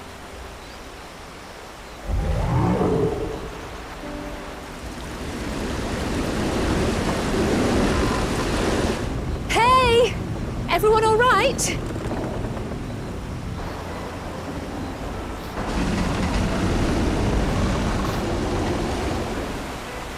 Everything seems to work out for us like that.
once we get this done,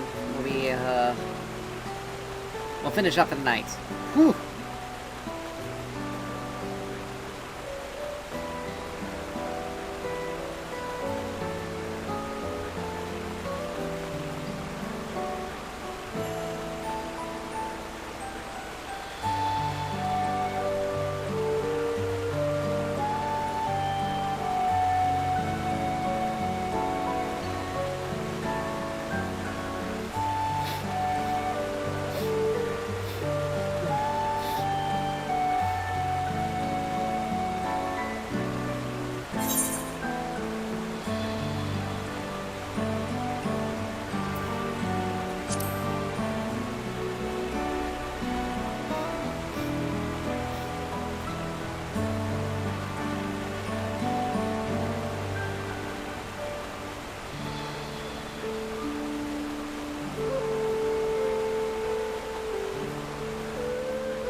Oh, we're almost done, yay!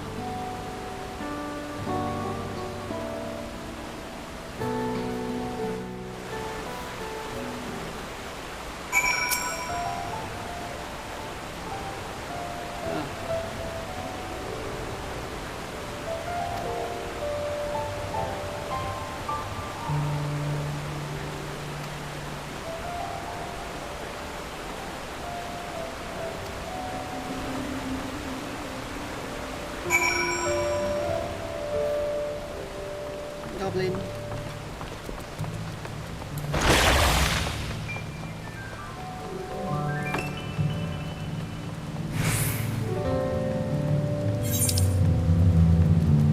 This mountain settlement is... Oh! Okay, we're in the same area, but like a different part of it. Okay, never mind. I was expecting like a whole new place, but... I keep forgetting that they don't do a lot of crazy new zones.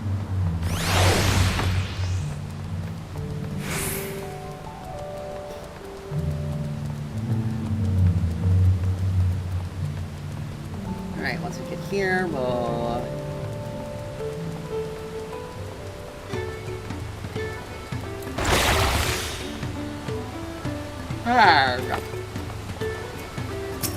Have this.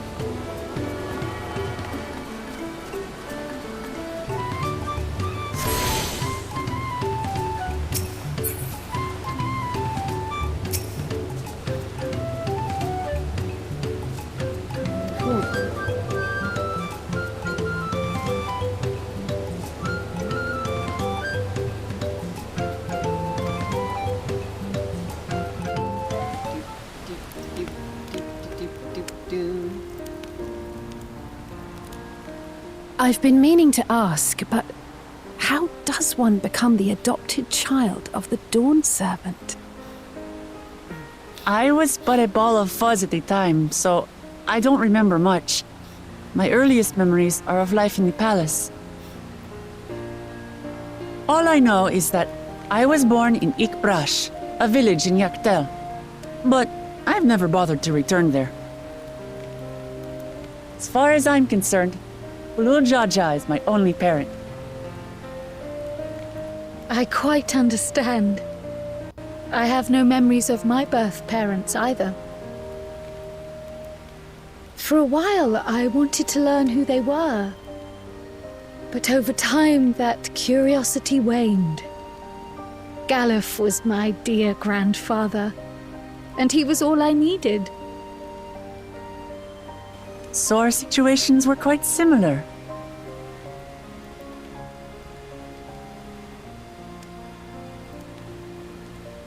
Even though Papa already had a trueborn son. He raised me and Kona with no less love. One time, I'd wandered off alone into the forest and gotten lost. Before I became a meal for some beast, Papa dropped everything and came to my rescue. I was scared and sobbing and ready for a scolding, but the head of resolve praised me for surviving the ordeal. I did get my lecture from the head of reason, though. He went on and on about the dangers of the jungle and all the horrible ways I could have died. Growing up, Papa was kind and patient, but a tyrant when it came to training. Now, of course, I realize he was preparing me for my duties as a promise. For all the good it did. There's so much I failed to learn about my own country. Whether it's alpacas or Ihihana, I hardly know anything. I've lived such a sheltered life, yet convinced myself I understood Tural and its people.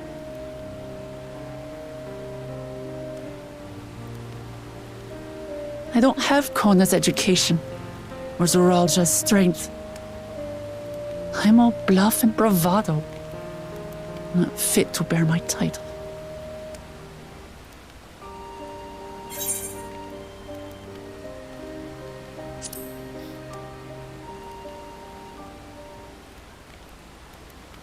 Don't compare myself to my siblings, you mean?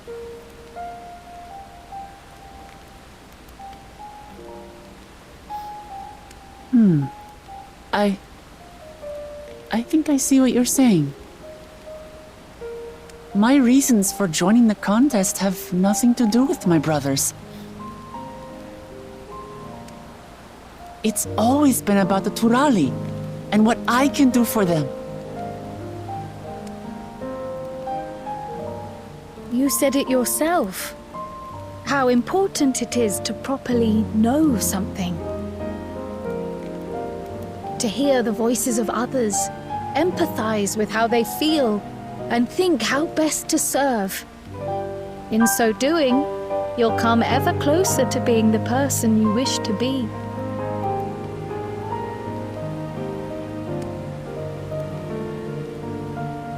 I'm sorry, everyone. I've been a fool. From this moment on, I'll stop trying to be the promise I'm not. I won't feign strength to hide my weaknesses. Step by step, I'll learn all there is to know and love about Tulihyolal and my fellow Turali.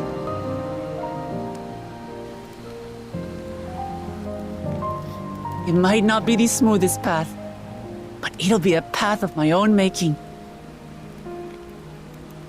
I will find the City of Gold for all of us, along with the answers you seek about your grandfather, Kryl.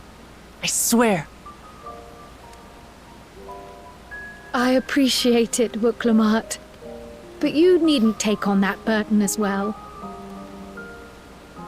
Galuf Baldessian dedicated his life to protecting people from all manner of threats. As his granddaughter, I wouldn't wish to endanger others for the sake of a personal investigation. So let's just concentrate on winning the contest.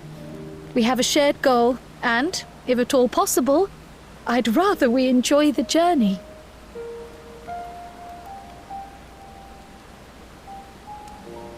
Hear, hear. We are companions on the same road, bound for the same destination. With our combined talents, nothing will stop us from reaching the Golden City. Thank you. Thank you all. I am proud to call you my friends.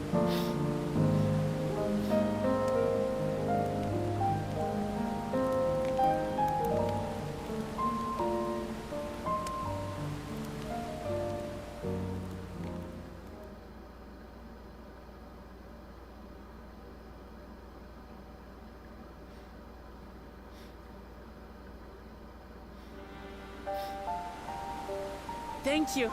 Thank you all. I am proud to call you my friends. They seem to be enjoying themselves. Are you sure you don't want to go and say a word to your sister? Nay, there is no need for that. But what of you two? Wuklamat's allies are your comrades. It must feel strange to be rivals. Helping you has made us rivals, aye. But we're not about to break into fisticuffs over it. Unless, of course, it is a matter of winning or losing the contest. Then I'll have no qualms about putting Alizé on her rear.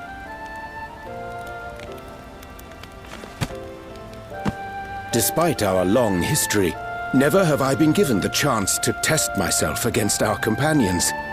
The thought stirreth within me a most unexpected sense of competition.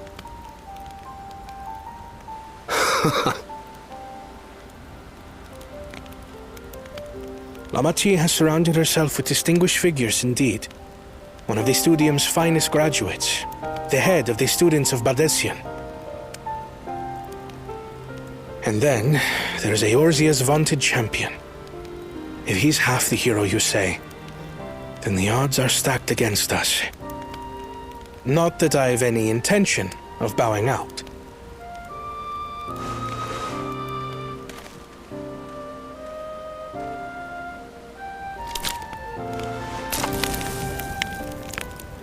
Our time in Urkelpacha only served to strengthen my resolve. We saw how a single storm cut off the alpaca roots and threw my people's lives into disarray. Such uncertainties are why I advocate for the adoption of Sharlayan innovations, that Tuli Yolal might know greater stability and prosperity.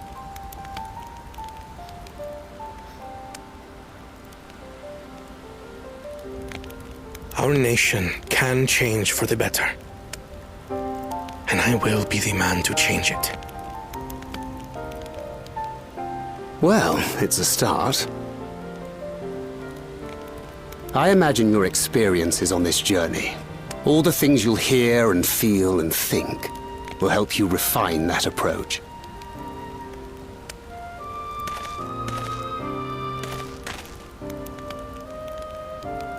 But to return to the subject of the rite, I'm a touch concerned by the condition for victory. The claimant who breaks the seal becomes Dawn Servant, not the one who performed the 7 feats first. The would-be victor need only possess the 7 keystones.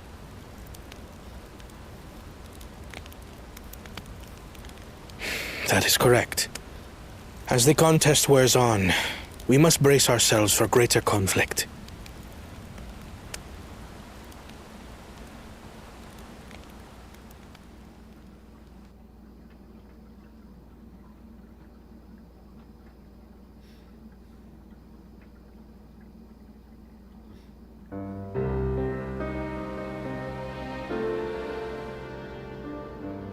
Your rivals still lag behind.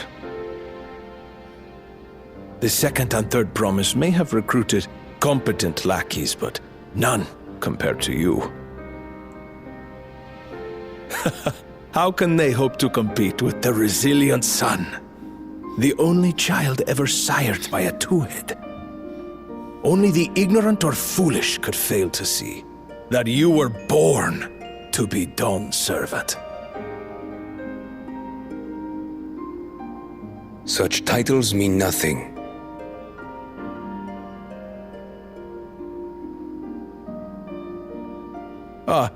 I neglected to mention, when I first heard the rumors that the contest involved the Golden City, I spoke in confidence with Gulul Jaja's inner circle. They all agreed on one thing. Whoever reaches the City of Gold will attain a power so great, it can dictate the course of history. If this power truly exists, then I humbly beg a fair share of it. Time is passing, and I would put my plans in motion without delay. The useless tool is cast aside after all. And just so there is no misunderstanding, you consent to this course, no matter who is made to suffer. In battle, everyone bleeds. The Dawn's promise is no exception. What better lesson to teach our people the folly of war?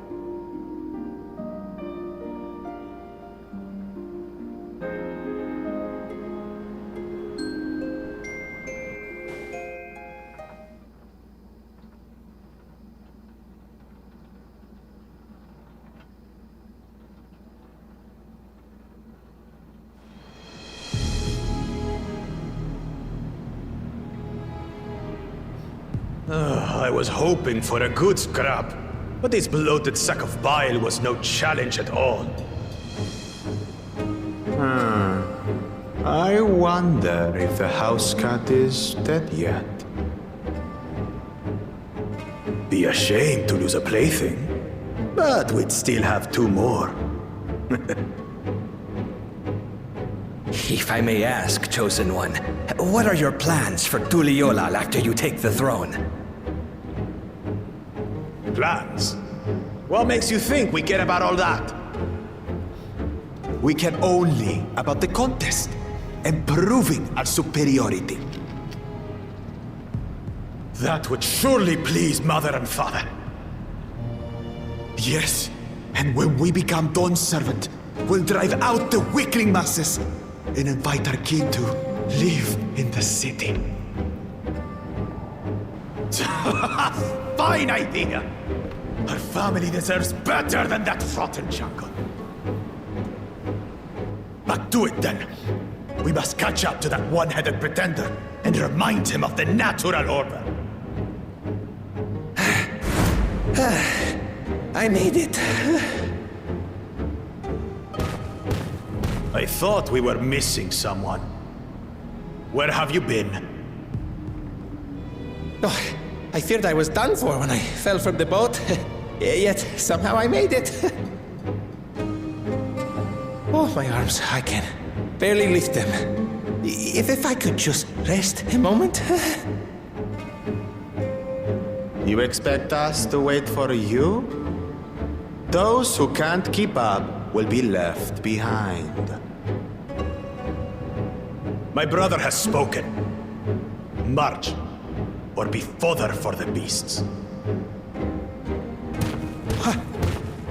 But I followed the teachings. Everything I've done, everything I've sacrificed, all has been for the blessed seedlings. Wait.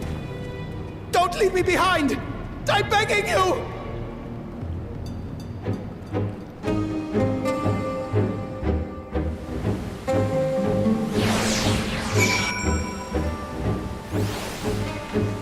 Wow, that is a mood.